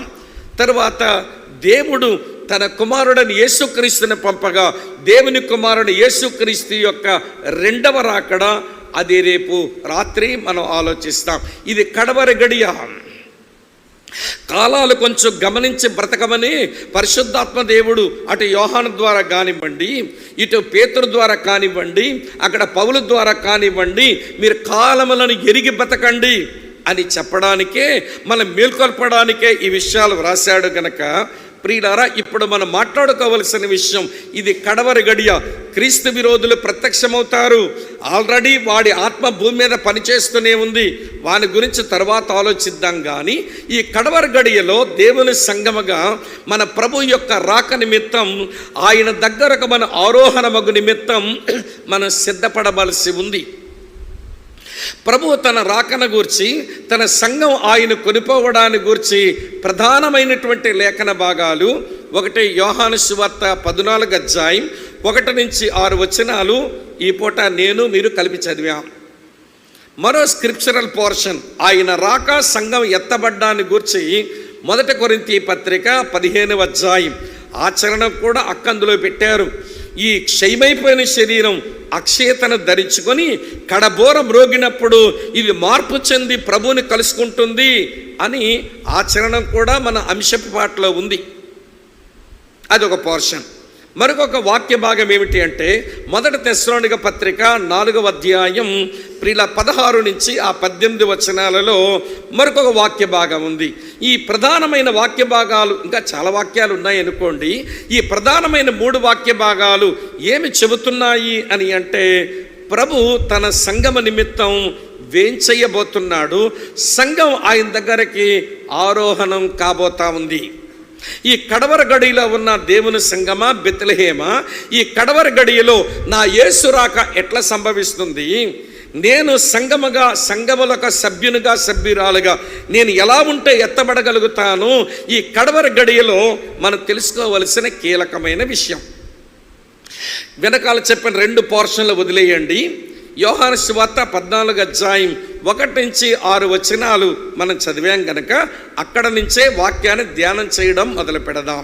14వ అధ్యాయం 1వ వచనంలో యేసు ప్రభువారు ఇట్లన్నారు, మీ హృదయములను కలవరపడనీయకండి అన్నాడు. యోహాను సువార్త 14వ అధ్యాయం 1వ వచనం, మీ హృదయములను కలవరపడనీయొద్దు అన్నాడు. మీ హృదయముల కలవరపడనీయొద్దు అనే మాట తాను ఎందుకు చెప్పవలసి వచ్చింది అంటే, శిష్యుల హృదయాలు కలవరంతో నిండుకున్నాయి. దేని బట్టి వాళ్ళ హృదయాలకు కలవరం? సందర్భంలో చూస్తే 3 ప్రధానమైన కారణాలు ఆ శిష్యుల యొక్క హృదయాలను కలవరపరిచేస్తున్నాయి. చూపిస్తాను రండి. మొదటి కారణం యోహాను సువార్త 13వ అధ్యాయం 21వ వచనం. యేసు ఈ మాటలు పలికిన తరువాత ఆత్మలో కలవరపడి, మీలో ఒకడు నన్ను అప్పగించునని మీతో నిశ్చయముగా చెప్పుచున్నానని రూఢిగా చెప్పాను. ఈ వచనం మనకేమి నేర్పిస్తుందనంటే, యేసు ప్రభువు వారు తన శిష్యులతో భోజనానికి కూర్చొని ఆయన అంటున్నారు, మీలో ఒకడు ద్రోహి, వాడు నన్ను అప్పగించబోతున్నాడు అన్నారు. అరే 3.5 సంవత్సరాలు ఆయన చెప్పింది వింటమి, ఆయన చేసింది చూస్తేమి, ఆయన పెట్టింది తింటమి. అలాంటి మనలో ఒకడు ద్రోహ, నేనా ఎవడవాడు కలవరం వచ్చేసింది. మీలో ఒకడు ద్రోహి అన్నందుకు శిష్యుల హృదయాలు కలవరంతో నిండుకున్నాయి. ఒకటైతే రెండో కారణం చూపిస్తాను చూడండి. అదే యోహాను సువార్త 13వ అధ్యాయం 33వ వచనం చూడండి. మిత్రులారా, పిల్లలారా, ఇంకా కొంతకాలము మీతో కూడా ఉందును, మీరు నన్ను వెతుకుదురు, నేను ఎక్కడగా వెళుదునో అక్కడగా మీరు రాలేరని నేను యూదులతో చెప్పిన ప్రకారం ఇప్పుడు మీతోనూ చెప్పుచున్నాను అన్నారు. నేను వెళ్ళిపోతున్నాను, నేను ఎక్కడికి వెళ్తానో అక్కడే మీరు రాలేరు అని చెప్పిన మాట వాళ్ళకి చాలా కలవరం తీసుకొస్తుంది. అరే, మేము సమస్తాన్ని ఎందుకు విడిచిపెట్టినాము? నేను నా వలలు విడిచిపెట్టలేదా? నేను నా దోణి విడిచిపెట్టలేదా? నేను నా సుంకపు వసూలు చేసి ఉద్యోగాన్ని వదిలిపెట్టలేదా? అన్ని వదిలిపెట్టుకొని సమస్తాన్ని వదులుకొని ఈయన వెంబడ వచ్చి మళ్ళీ ఇంటికి కూడా వెళ్లకుండా ఈయనతోనే బ్రతికి సమస్తము సమర్పించుకుని వచ్చాము. అలాంటి సమర్పణతో వచ్చిన మనల్ని వదిలేసిపోతానంటాడేంటి? అసలు వాళ్ళు పిలిచినప్పుడు ఏమని పిలిచారు? ఈయన పరలోక రాజ్యం సమీపించింది, మీరు మారు మనసు పొందండి, నన్ను వెంబడించండి, నేను మనుషుల పట్టు జాలరుగా చేస్తాను అని అంటేనే కదా మనం వెంబడించాము. అంటే ఆయన రాజ్యం వస్తుంది, ఆ రాజ్యంలో ఆయన రాజు అయితే మన మంత్రులు అన్నా కాకపోతామా అని కదా ఒక మంచి ఆశతో ఈయన వెంబడించాం. ఈ 3.5 సంవత్సరాలు వెంబడించాక ఇప్పుడు అంటే నేను వెళ్ళిపోతున్నాను, నేను ఎక్కడికి వెళ్తానో మీకు తెలియదు, నేను వెళ్ళిన దగ్గరగా మీరు రాలేరు, నేను యూదులతో చెప్పినట్టే మీతో చెబుతున్నాను అంటాడేంటి ఈయన? కలవరం. మీలో ఒకడు ద్రోహి అన్నందుకు కలవరం, నేను మిమ్మల్ని విడిచిపెట్టి వెళ్ళిపోతున్నానని చెప్పినందుకు కలవరం, మీరు అక్కడ రాలేరు అని చెప్పినందుకు కలవరం. మరో కారణం చూపిస్తాను రండి. మరో కారణం ఇలా ఉంది. యోహాను సువార్త 13వ అధ్యాయం ఇదే కాంటెక్స్ట్లో వాళ్ళ కలవరానికి 3వ కారణం 38వ వచనంలో ఉంది. ఆయనను ఎరుగనని 38 మొదటి నుంచి చదువుతాను. యేసు, నా కొరకు నీ ప్రాణం పెట్టుదువా? ఆయనను ఎరుగునని నీవు ముమ్మారు చెప్పక ముందు కోడి కూయదని నీతో నిశ్చయముగా చెప్పుచున్నాను అనెను. ఆ 12 మంది అపోస్తలుల్లో ఎంతో కొంత విశ్వాసం, ఎంతో కొంత ప్రేమ, ఎంతో కొంత ధైర్యం, ఎంతో కొంత సాహసం కలిగిన వాడు ఈ పేతురన్న గారే కదా. ఇలాంటి వాడు కూడా యేసు ఎవరో నేను ఎరగనని ముమ్మారు పొంకే ఒక రోజు వస్తుందంటే మా బొట్టలు గతేమైపోను. మనందరికంటే అతనే కొంచెం ప్రభు మీద ప్రేమ వ్యక్తపరిచేవాడు కదా, మనందరికంటే అతనే కొంచెం గట్టి విశ్వాసం ఉన్నట్టు కనబడతాడు కదా, మనందరికంటే అతనే కొంచెం ధైర్యవంతుడు కనబడతాడు కదా. అటువంటి వాడు యేసు ఎవరో నేను ఎరగనని ముమ్మారు చెప్పేటువంటి ఒక రోజు వస్తుందంటే మా బోటోలు గతేంగాను కలవరం వచ్చేస్తుంది. మీలో ఒకడు ద్రోహి అన్నందుకు కలవరం, నేను మిమ్మల్ని విడిచిపెట్టి వెళ్ళిపోతున్నా మీరు రాలేరు అని చెప్పినందుకు కలవరం, అలాగే పేతురు నువ్వు ముమ్మారు బొంకుతావని చెప్పినందుకు కలవరం. వారి హృదయాలు కలవరంతో నిండిపోతే యేసు ప్రభువారంట మీ హృదయములు కలవరపడనీయొద్దు అని చాలా విషయాలు చెప్పారు. నా తండ్రి యందు విశ్వాసం ఉంచారు, నా యందు విశ్వాసం ఉంచండి. నా తండ్రి అంటే అనేక నివాసాలు కలవు, లేని ఎడల మీతో చెప్పదను. మీకు స్థలము సిద్ధపరచన వెళ్తున్నాను, నేను వెళ్ళి మీకు స్థలము సిద్ధపరచిన ఎడల నేనుండు స్థలములో మీరును ఉండులాగున నేను మరలా వస్తాను, నా యొద్ద ఉండుటకు మేము తీసుకుని పోతాను అన్నాడు. ఈ మాటలు మనం చదువుతున్న ప్రతిసారి క్రైస్తవ విధానంలో ఈ మాటలు తరచుగా మనం ఎప్పుడు వాడుకుంటాము అంటే ఎవడో చచ్చిపోయినప్పుడు వాడతాం, ఎవరినో పెట్టెలో పెట్టాక మనం వాడతాం, లేక వాళ్ళ స్మారక కూడిక జరిగితే ఈ 3 వచనాలు చదువుకొని ఆ కుటుంబీకులు కొంచెం ఆదరించడానికి కొన్ని మాటలు చెప్తాం. ప్రియులారా, ఈ మాటలు క్రైస్తవ్యంలో శ్మశానపు మాటలు, సమాధి మాటలు, స్మారక మాటలు అయ్యాయి. అయితే మనమండి సూట్ అవుతున్నాయి, వాడుకుంటున్నామంతే. కానీ శిష్యులు ఈ మాటలు వింటున్నప్పుడు వాళ్ళకి ఏమర్థమై ఉంటుందో చెప్పనా మీకు? వాళ్ళకి సమాధి వింటున్నారా, ఏమంటే సమాధులు డొక్కు, వారికేమో స్మారక కూడిక, వాళ్ళకి జ్ఞాపకం రావు. ఈ మాటలు యేసు ప్రభు పలికినప్పుడు వారికి ఏమి జ్ఞాపకం వస్తుందంటే, ఇదేంటి పెళ్లి కొడుకు పెళ్లి కూతురు ఇంటోళ్ళతో మాట్లాడుతున్నట్టున్నా ఈయన మాటలు అనిపిస్తాయి వాళ్ళకి. ఇది పెళ్లి కొడుకు పెళ్లి కూతురు ఇంటి వాళ్ళతో మాట్లాడే మాటలు. ఎట్లనో చెప్తాను వినండి సావధానంగా, నావి చూస్తే వినండి, ఇక్కడే పెద్ద రాయినక్కర్లా. ఇది హిస్టారికల్ బ్యాక్గ్రౌండ్, కల్చరల్ బ్యాక్గ్రౌండ్ కనుక మీరు బాగా వింటేనే జ్ఞాపకం ఉంటుంది. యేసు ప్రభు ఉన్న దినములలో రాయవలసి వచ్చినప్పుడు రాసుకుందరూ, చాలా చెప్తాను తర్వాత. యేసు ప్రభు ఉన్న దినములలో ఒక యోధ యవనస్తుడి పెండ్లీడు వస్తే తల్లిదండ్రులు ప్రార్థన చేసి, నాయన నీకు పెళ్ళీడు వచ్చింది, నీవు అమ్మాయిని వెతుక్కో నీ భార్య కొరకు అని పిల్లాడిని ప్రార్థన చేసి పంపిస్తారు.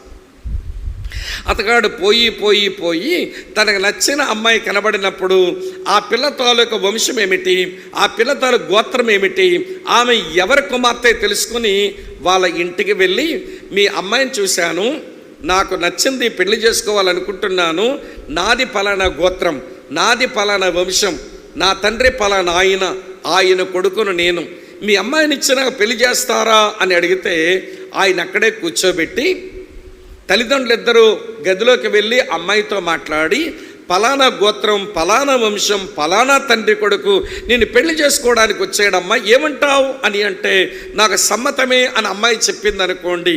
వారిద్దరూ తల్లిదండ్రులు బయటకు వచ్చి మాకు సమ్మతమే, మా అమ్మాయికి సమ్మతమే అని చెప్పగానే అతను అంగీలోంచి ఏమండి దాచి భద్రంగా తెచ్చినటువంటి ఒక సంచిని, అందులో కొంత డబ్బును అమ్మాయి తాలూకా తల్లిదండ్రులకు ఇస్తాడు.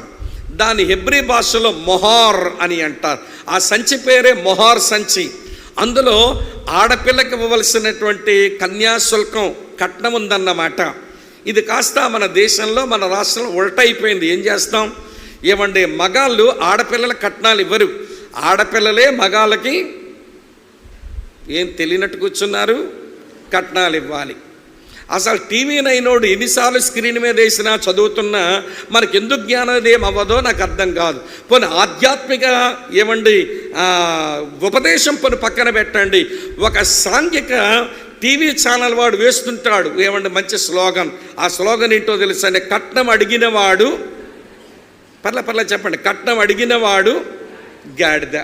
మరి కట్నం అడిగినోడు గాడిద, ఇచ్చినోడు ఏమవుతాడు, బహుశా అడ్డగాడిదేమో.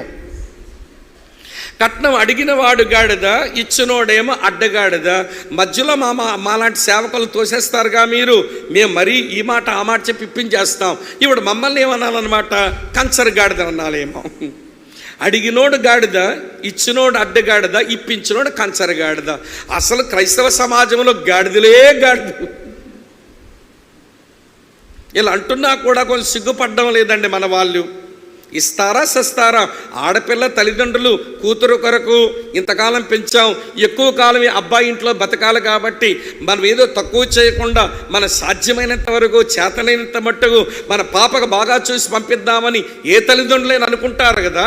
వాళ్ళు ఇచ్చేవారు కాకుండా ఇస్తారా సస్తారా అని ఆడపిల్ల తల్లిదండ్రులు గుండెల మీద కూర్చుంటారే, వీళ్ళు నిజంగా గాడిదలే అనొచ్చు. అమ్మా వింటున్నారా? నాకు అందుకే భారతదేశం మన పెళ్ళిళ్ళ కంటే యూదుల పెళ్ళి నచ్చింది. ఎందుకనంటే మగపిల్లాడు ఎవరికి ఇస్తున్నాడు? ఆడపిల్ల ఇంటి వారికి మొహారు ఇచ్చాడు. ఆ మొహారు సంచి అందించగానే ఆ సంచి తీసుకున్న తల్లిదండ్రులు ఒక చక్కని విందుని ఏర్పాటు చేయగా వారు విందులో కూర్చోబెడతారు. అమ్మాయిని అబ్బాయిని ఎదురుబదురుగా కూర్చోబెట్టి మధ్యలో రొట్టె ద్రాక్షారసం పెట్టి ప్రార్థన చేసి విందారగించండి అంటే అబ్బాయి రొట్టె తీసుకొని ఒక మొక్క విరిచి తను తిని ఒక మొక్కను ఆమెకి ఇస్తాడు. దీని అర్థం నేను నీ వాడగా ఉండడానికి ఇష్టపడుతున్నాను, నీకు ఇష్టమేనా అనే దానికి సిగ్నిఫికెన్స్ అది. ఆ పిల్ల ఆ రొట్టె మొక్క తీసుకొని ఆమె విరిచి తినిందే, దాని అర్థం ఏంటో తెలుసా? నేను నీ దానిగా ఉంటాను అని చెప్పడం. తర్వాత ద్రాక్షరసం తీసుకొని తాను కొంచెం త్రాగుతాడు, ఆమె కొంచెం ఇచ్చాడు. ఈ రొట్టె రసం వీళ్ళు తిని తాగిన తర్వాత ఆ కమ్యూనిటీలో ఆ వంశంలో పెద్ద ఆయన వచ్చి ఈ మగపిల్లాడి మీద ఆడపిల్ల మీద చేతులుంచి ఒక ఆశీర్వచనం పలుకుతాడు. దాన్ని బెట్రోతల్ బెనడిక్షన్ అంటారు. ఇది ప్రధానపు ఆశీర్వచనం.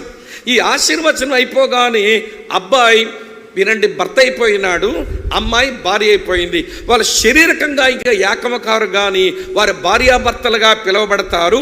భార్యాభర్తలుగా ఆ పెద్ద ఆయన డిక్లేర్ చేసిన తర్వాత ప్రియులరా విందు ముగిస్తుంది. తర్వాత వాళ్ళ సాంప్రదాయ ప్రకారం డ్యాన్సులు కూడా ఉంటాయి. వింటున్నారా మీరంతా? ప్రియులరా డ్యాన్సులు చేసే ముందు పెళ్లి కొడుకే అదే భర్త అయిపోయిన యవనస్తుడు లేచి నిలబడి ఇలాగంటాడు. ఏమంటాడు తెలుసా? మీ హృదయం కలవరపడనీయకండి, నా తండ్రి యందు మీరు విశ్వాసం ఉంచారు, నా యందును విశ్వాసం ఉంచండి. నా తండ్రి అంటే చాలా నివాసాలు ఉన్నాయి, లేని ఎడల మీతో చెప్పదును. నేను స్థలం సిద్ధపరచడానికి వెళుతున్నాను, నేను మళ్ళీ వస్తాను, ఈ అమ్మాయిని నేను తీసుకుపోతాను అని ఈ పెండ్లి కుమారుడు ఈ భర్త భార్యకు ఆ ఇంటి వాళ్ళకి చెప్పే పెళ్లి మాటలు. మన సమస్య ఇది సమాధి మాటలే కూర్చున్నాయి కనుక ఆనాడు శిష్యులకు అర్థమైన మాటలు ఎట్లా అర్థమవుతాయండి? ఇదేంటి ఈయన పెళ్లి కొడుకులాగా మాట్లాడుతున్నాడు, ఇదేంటో ఒక భర్తలాగా మాట్లాడుతున్నాడు, మనతో ఈ మాటలు చెబుతున్నాడు ఏంటి అనిపిస్తుంది. సరే ఏది ఏమనిపించినా కానీ ఈ పనులన్నీ యేసు ప్రభువులో చక్కగా నెరవేర్పుకొచ్చేసినాయి. ఎట్లొచ్చినాయో తెలుసా? తండ్రియు పరిశుద్ధాత్ముడును, బాబు వాక్యమైన దేవుడా నీకు వధువు కొరకు నువ్వే వెతుకుంటూ పో అని వారు పంపించేస్తే వచ్చేసాడంట కన్యమరియ పొట్టలోంచి. అది మనందరము ఎరిగిన అనుభవం. వాక్యంలో చూపిస్తాను రండి. యెషయా గ్రంథం 48వ అధ్యాయం 16వ వచనం. యెషయా గ్రంథం 48వ అధ్యాయం 16వ వచనం. ఆది నుండి నేను రహస్యముగా మాట్లాడిన వాడని కాను, అది అంటే ఆది పుట్టిన కాలం మొదలుకొని నేను అక్కడ ఉన్నవాడను.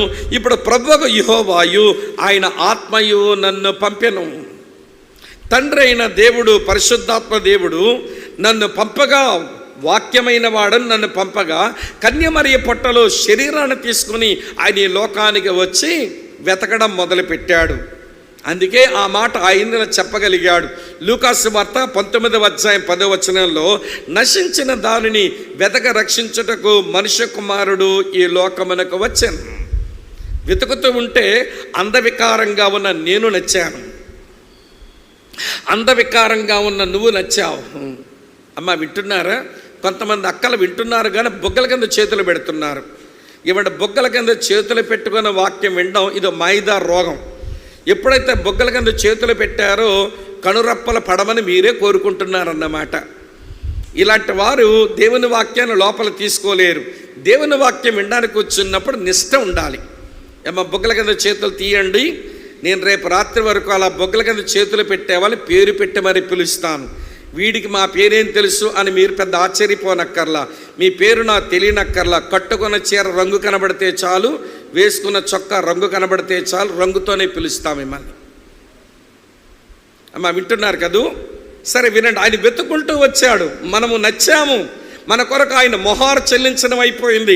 1 పేతురు 1వ అధ్యాయం 18-19 వచనాలు అంటాడు, పితృపారంపర్యమైన మీ వ్యర్థ ప్రవర్తన విడిచిపెట్టినట్లుగా వెండి బంగారముల వంటి క్షయ వస్తువుల చేత మీరు విమోచింపబడలేదు కానీ అమూల్యమైన రక్తము చేత, అనగా నిర్దోషమును నిష్కలంకమునకు గొర్రె పిల్ల వంటి క్రీస్తు రక్తము చేత మీరు విమోచింపబడితిరి అన్నాడు.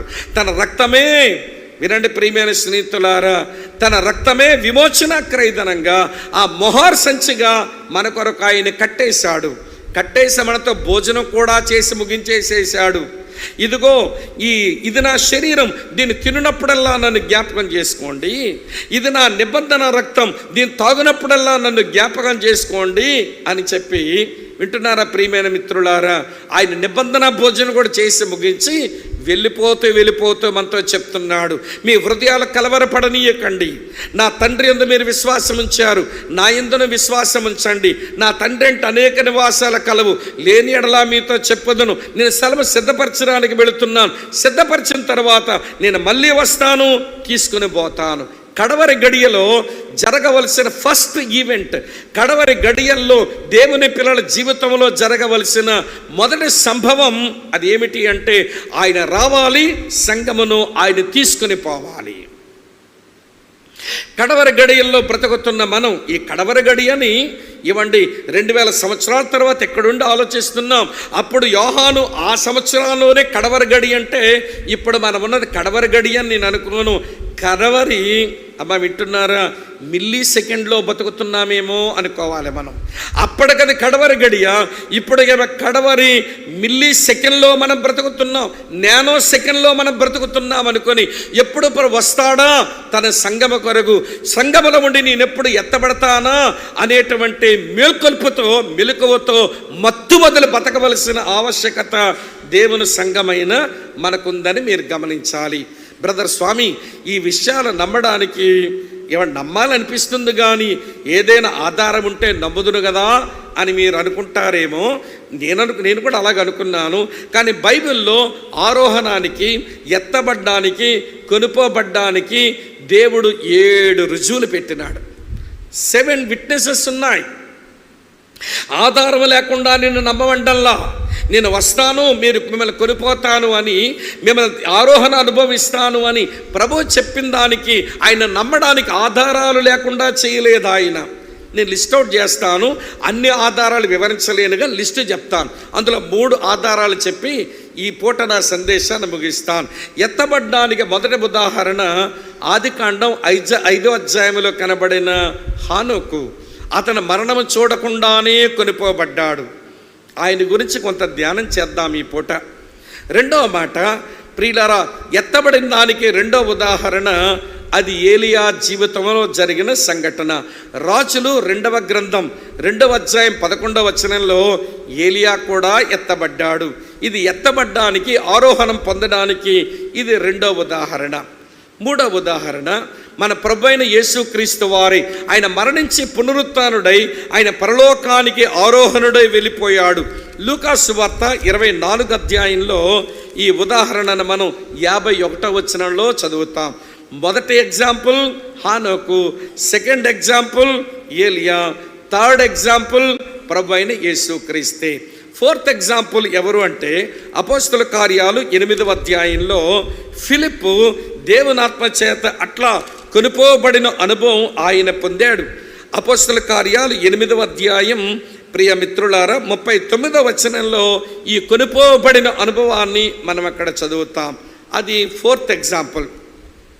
5వ ఉదాహరణ చెప్తాను వినండి. కొరింథీయులకు రాసిన 2వ పత్రికలో పౌలే చెప్పుకుంటున్నాడు ఈ మాట. ఈ ఉదాహరణ అపోస్తలుడైన పౌలుది. ఒక మనుషుడున్నాడు, అతను శరీరంతో కొనుపోబడెను, శరీరం లేకుండా కొనుపోబడెను, నేను ఎరగను కానీ ఉచ్చరింప శక్యము కాని మూలుగులను అక్కడ విన్నాడు అని రాసుకున్నాడు ఆయన. 2వ కొరింథీ పత్రిక 12వ అధ్యాయంలో కొనుపోబడ్డానికి ఇది 5వ ఉదాహరణ. ఆరో ఉదాహరణ ఎవరనంటే, శ్రమల కాలంలో ప్రభు అయిన యేసుక్రీస్తును గూర్చి సేవ చేసేటువంటి సేవకులలో పరలోకము నుంచి వచ్చిన 2 సాక్షులు. వారు మరణించి అందరూ చూస్తుండగా ఆరోహణమైపోతారు వాళ్ళు. ప్రకటన గ్రంథం 14 అధ్యాయంలో 2 సాక్షుల యొక్క ఉదాహరణను మనం చదువుతాం. వాళ్ళందరి జీవితాలు చదివితే సంగమగా మనం ఎత్తబడ్డానికి ఎలా బ్రతకడం అవసరమో మనకు తెలిసిపోతుంది. అన్ని ఉదాహరణల నుంచి విపులంగా సందేశం చెప్పుకొని ఉండలేం, కానీ మచ్చుకొని చెప్తాను.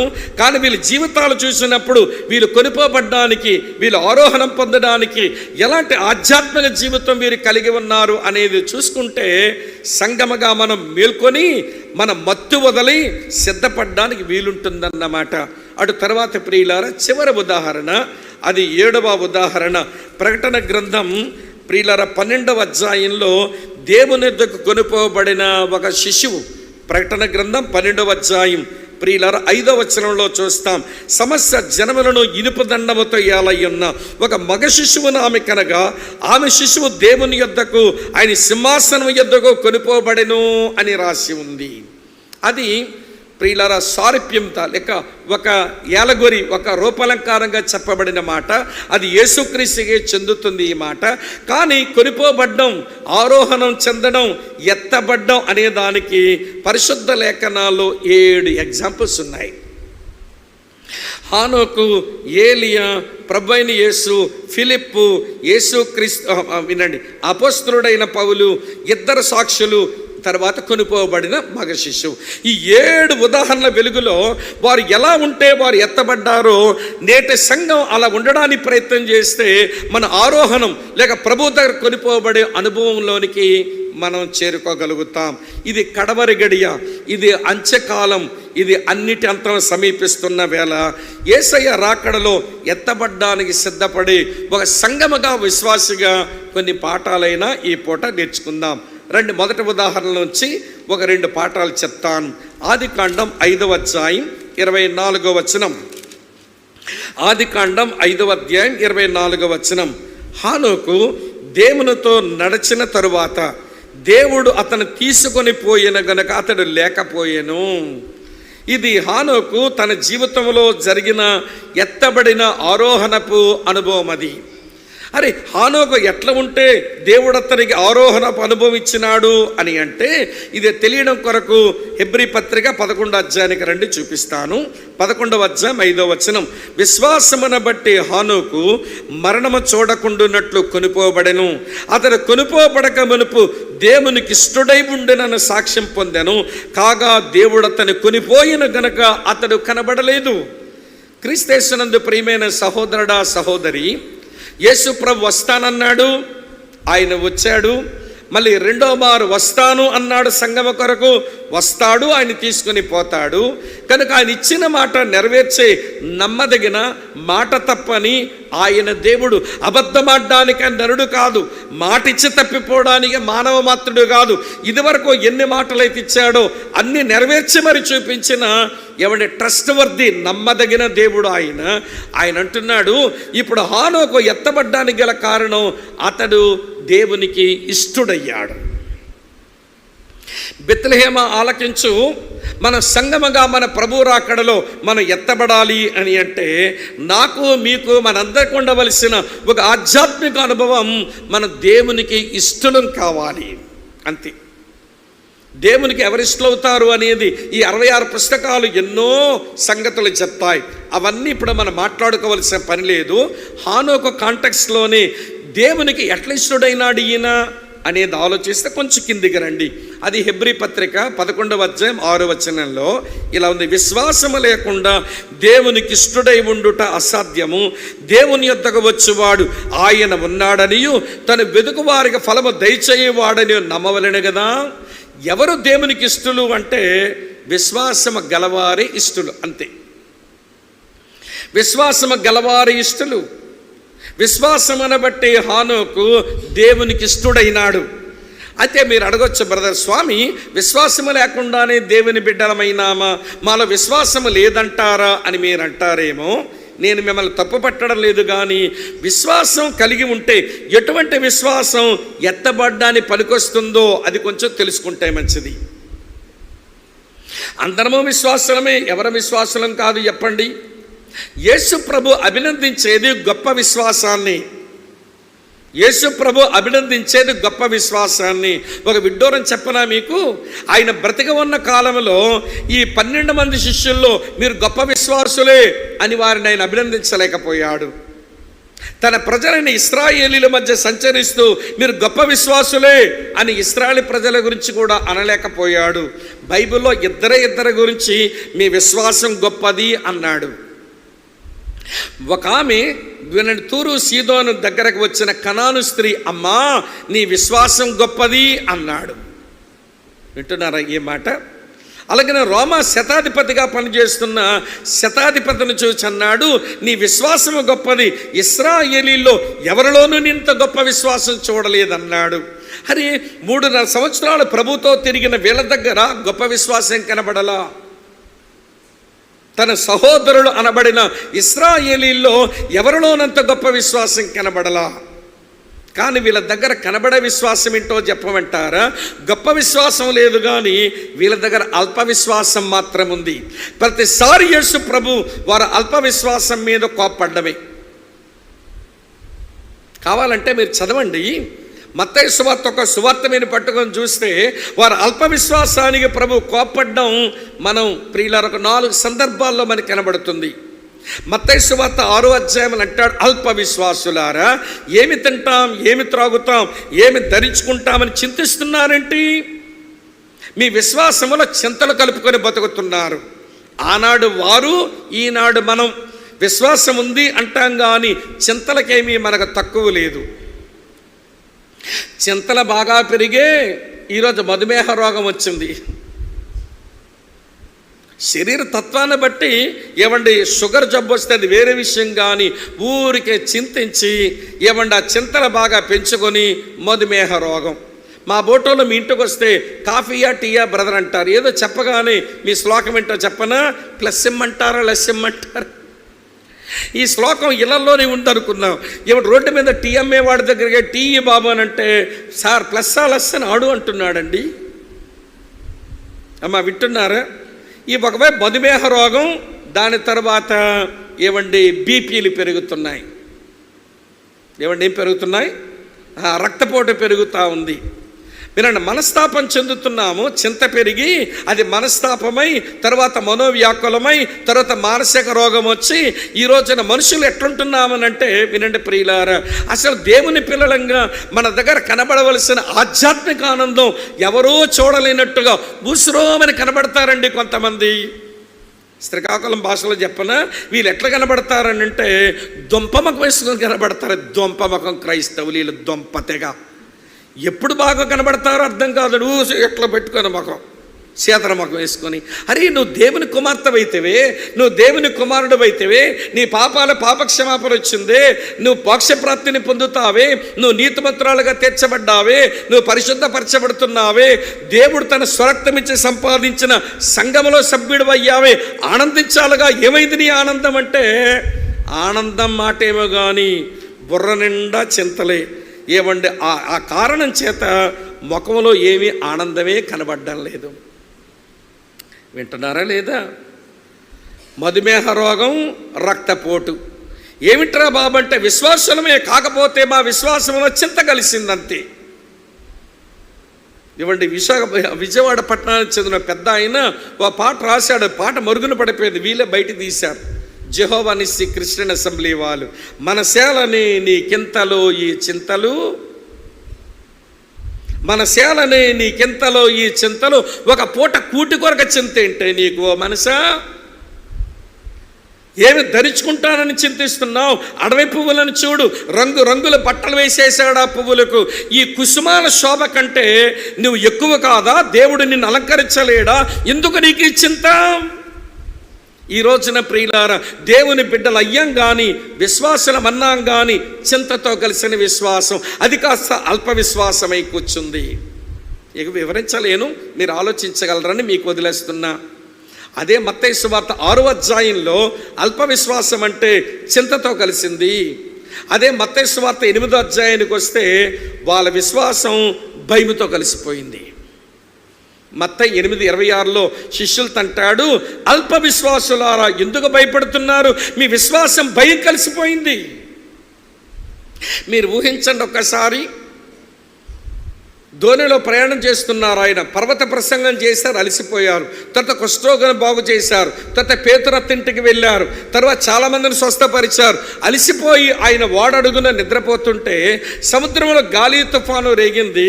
మీరు ఊహించండి ఒక్కసారి, ఓడ మునిగిపోయి చేస్తే అడుగునున్న ఈయన ముందు చచ్చిపోతాడా, పైన వాళ్ళ ముందు చచ్చిపోతారా? చస్తే గిస్తే ముందు ఈయనే చావాలి. ఏమన్నా నిద్రలో ఉన్నవాడు ముందు ములిగి చేస్తాడా, లేకపోతే మెలకువగా ఉన్న ముందు చేస్తారా? ఇలాంటివి బాగా తెలుస్తాయి మీకు. వడ్రంగవాడు ముందు చచ్చిపోతాడా, చేపలు పట్టేవాళ్ళు ముందు చచ్చిపోతారా? చేపలు పట్టేవాళ్ళు కొద్దిసేపు ఈతన్నా ఈదుకుంటారు, తమ కాపాడుకోవడానికి ప్రయత్నం చేస్తారు. ఈ వడ్రంగవాడు ఈతరాదు చచ్చిపోతే ఈయన ముందు చచ్చిపోవాలి. కానీ ఈయన ప్రశాంతంగా పడుకున్నాడు. ఏ కారణం ఏంటనంటే, నేను మరణించవలసింది ఈ నీట మునిగి కాదు, నేను మరణించవలసింది ఆకాశానికి భూమికి మధ్యలో ఆ 2 కర్రల మీద నేను చావాలది నా తండ్రి చిత్తం. తండ్రి చిత్తం ఎరిగిన వాడు భయము వీడి ఎంతో ప్రశాంతంగా నిద్రపోతున్నాడు. దేవుని చిత్తం ఎరగని వీళ్ళు భయపడుతూ వాళ్ళ విశ్వాసములో భయము కలుపుకొని అల్ప విశ్వాసులై కూర్చున్నారు. కొంతమంది విశ్వాసములో చింతలున్నాయి, కొంతమంది విశ్వాసంలో భయాలున్నాయి. మరో సంఘటన ఉంది. మత్తయి సువార్త 14:31 వింటున్నారు కదూ. ఏమండి, పేతురు ప్రభువా నేను నశించిపోతున్నాను, మునిగిపోతున్నాను అని అంటే అతను చేయి పట్టుకుని పైకి లేపి, అల్ప విశ్వాసి ఎందుకు సందేహపడ్డావు అన్నాడు. ఈయన విశ్వాసం సందేహంతో కలిసిపోయింది. ఒక బైబిల్ వ్యాఖ్యానించే పెద్ద ఆయన వ్యాఖ్యానిస్తున్నాడు. పేతురు అంట, వింటున్నారా లేదా, మీరు అర్థమవుతుందా? ఏమండి, ప్రభు ఏమో మీరు అవతల ఒడ్డుకు పొండి, నేను తర్వాత వస్తానని ఆయనేమో పర్వతం మీదకి వెళ్ళి ప్రార్థన చేసుకున్నారు.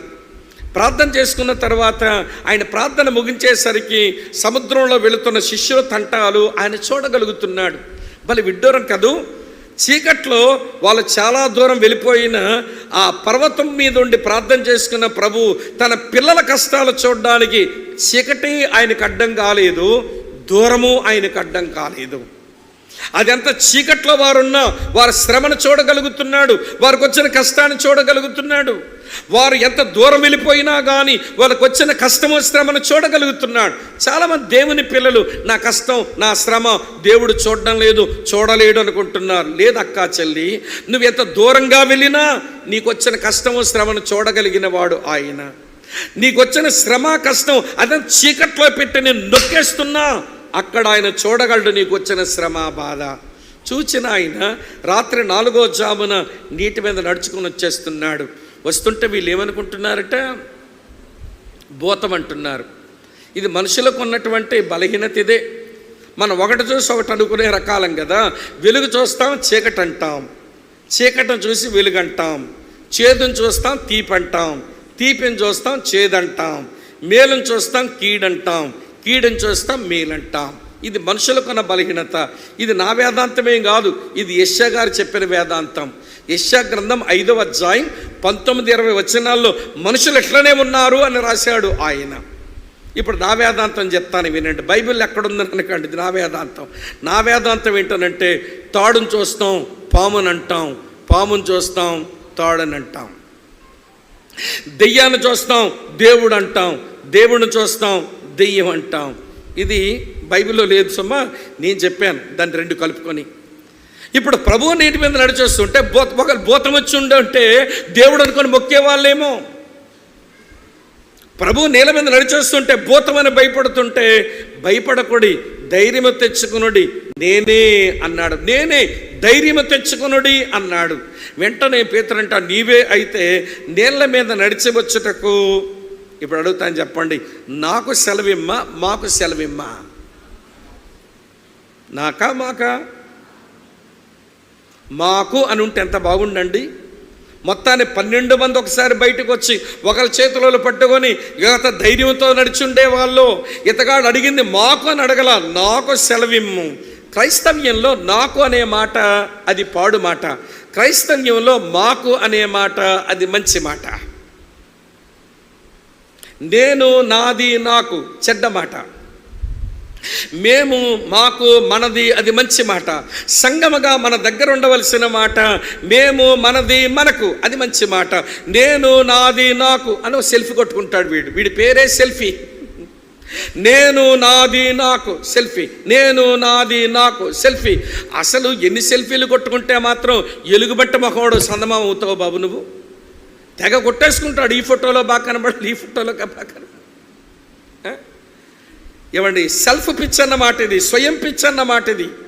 ఇతగాడు పేతురు కూడా అంతే. నేను నడిచి రావడానికి సహాయం చేయనంటే రమ్మన్నాడు ప్రభు. ఒక్కడు నడిచేసరికి ఆ వ్యాఖ్యానించే పెద్ద ఆయన ఏమన్నాడంటే, నీళ్ళ మీద నడుస్తూ ఉంటే వెనకాలన్న 11 మంది ఒరే పేతురుని నడుస్తుంటే ఊరికే కూర్చున్నారంటరా, గట్టిగా దేవుని స్తోత్రం చెప్పండి అని ఉంటాడు అనుకుందాం. అందరూ ఒకసారి దేవుని స్తోత్రం అనగానే పేతురు లొక్కిచ్చి, పేతురా మజాకాలరా, నేనెప్పుడు మీలాంటి కాదు, నేను ఎప్పుడే స్పెషలే అన్నట్టుగా మళ్ళీ కళ్ళు తిప్పి మళ్ళీ నడుస్తుంటగా, ఒరే అసలు పేతురుని ఎంత బాగా నేల మీద మన ప్రభువులో నడుస్తుంటే ఖాళీగా కూర్చున్నాడు, కొట్టండి చప్పట్లు అనగానే టపా టపామని చప్పట్లు కొట్టగానే పేతురు ఒకసారి ఆగి, ఏంటి మా బ్రదర్స్ నాకు ఎలా చప్పట్లు కొడుతున్నారు, ఇంతకు నేనేనా ఇవి నీళ్ళేనా, నేనేనా ఇవి నీళ్ళేనా అన్న సందేహానికి వచ్చి మునిగిపోతుంటే, ప్రభువా నశించిపోతున్నా అంటే ప్రభువులే అల్ప విశ్వాసి నువ్వు ఎందుకు సందేహపడ్డావు. అమ్మ గమనిస్తున్నారా, విశ్వాసానికి చింత కలిసింది, విశ్వాసానికి భయం కలిసింది, విశ్వాసానికి సందేహం కలిసింది. ప్రభు ముగ్గురు తీసుకుని ఆయన రూపాంతర కొండ మీదకి వెళ్ళారు. మత్తయి సువార్త 17వ అధ్యాయంలో కొండ దిగేసరికి ఒక సవాలు వారికి ఎదురయ్యింది. శిష్యులు కిందన్న వాళ్ళకి ఒక సవాలు ఎదురయ్యింది. జబ్బు పట్టిన దెయ్యం పట్టిన బిడ్డను తండ్రి తీసుకుని వచ్చి ఏదో చేయమంటే వీళ్ళు చేయలేకపోయారు. ప్రభుతో అంటాడు, నీ శిష్యుల దగ్గర తెచ్చాను నా బిడ్డను, వారు చేత కాలేదు, నువ్వేదైనా చేస్తావేమో అని ప్రభు దగ్గర చెబితే అప్పుడు ప్రభువు నోరు తెరిచన్నాడు, విశ్వాసము లేని దుష్టతరం వారలారా, ఎంతకాలం నేను మిమ్మల్ని సహించాలి. మీ విశ్వాసములో అసమర్థత ఉంది. దేవుని మహిమ కొరకు, దేవుని పని కొరకు ఏ పని చెయ్యలేని అసమర్థత మీ దగ్గర ఉంది. మీ విశ్వాసం ఉంటున్నా అన్నారు కానీ మీరు అసమర్థులైపోయారు. ఇవి అల్ప విశ్వాసాలంటే. చింత, భయము, సందేహము, అసమర్థత ఇవన్నీ లోపల పెట్టుకొని మేము విశ్వాసులమే, ఎత్తబడ్డా నీ పనికి వస్తామంటే నీ విశ్వాసం బట్టి ఆయనకి ఇష్టడు కాలేదు కదా, నీ విశ్వాసమని బట్టి ఆయనకి ఇష్టరాలు కాలేదు కదా. ఏంటి నీ విశ్వాసములో చింతలు పెట్టుకొని, భయాలు పెట్టుకొని, అనుమానాలు పెట్టుకొని, అసమర్థత పెట్టుకొని దేవుని మహిమ కొరకు జీవించలే నీవు. నీ విశ్వాసమని బట్టి దేవునికి ఎట్లా ఇష్టడు అయ్యావు చెప్పు. పౌలు కొరింథీయులతో రాస్తున్నాడు, వారిలో అనేకులు దేవునికి ఇష్టలు కాలేకపోయిరు గనక అరణ్యములో రాలిపోయారు అని రాశాడు. ఐగుప్తు దేశం నుంచి కనానుకు చేరే వరకు ఆ అరణ్య మార్గం అంతా సమాధులు దొడ్డయింది ఇన్ని లక్షల మందికి. ఏమండి ఎందుకు చచ్చిపోయినారు వీరంటే వారు దేవునికి ఇష్టలు కాలేకపోయారంట. కనుక ప్రియ సోదరి స్నేహితులారా, అందుకనే విశ్వాసమును గూర్చి ఈ హెచ్చరికను మనం చదువుతాం. హెబ్రీ పత్రిక నోట్ చేయండి. హెబ్రీ పత్రిక 3వ అధ్యాయం 12వ వచనంలో ఈ వార్నింగ్ ఉంది. సహోదరులారా, జీవము గల దేవుని విడిచిపోవునట్టి విశ్వాసము లేని దుష్ట హృదయం మీలో ఎవరి అందైనా ఒకవేళ ఉంటుందేమో జాగ్రత్త అన్నాడు. ఆ 12వ వచనానికి కొంచెం కిందని 15వ వచనంలో ఆరంభమందు మన కలిగి ఉన్న దృఢ విశ్వాసం అంతం మట్టుకు గట్టిగా చేపట్టినట్లయితే మన క్రీస్తులో పాలివారమై ఉంటాము అని భక్తుడు రాశాడు. కనుక అక్క, చెల్లి, తమ్ముడు అన్న, ఈడు హానోకు ఎత్తబడ్డానికి గల కారణం విశ్వాసమని బట్టి దేవునికి ఇష్టడు. ఈరోజు సంగమగా, కుటుంబంగా, వ్యక్తులంగా ప్రభు రాకలో ఎత్తబడ్డానికి ఈ కడవరి గడియల్లో బ్రతుకుతున్న మనకు విశ్వాసమని బట్టి మన దేవునికి ఇష్టలమేనా అన్నది ఒక ప్రశ్న. ఇంతకంటే ఎక్కువ చెప్పలేను, అది మీ మనసులో పెట్టుకోండి. రెండవ సంగతి చెప్తాను, వినండి ప్రియులారా. రెండవ సంగతి, హానోకు ఎత్తబడ్డానికి మరో కారణం దేవునికి ఇష్టడు మాత్రమే కాదు, ఆయన దేవునితో నడిచినవాడు. ఆదికాండం 5వ అధ్యాయం 24వ వచనం.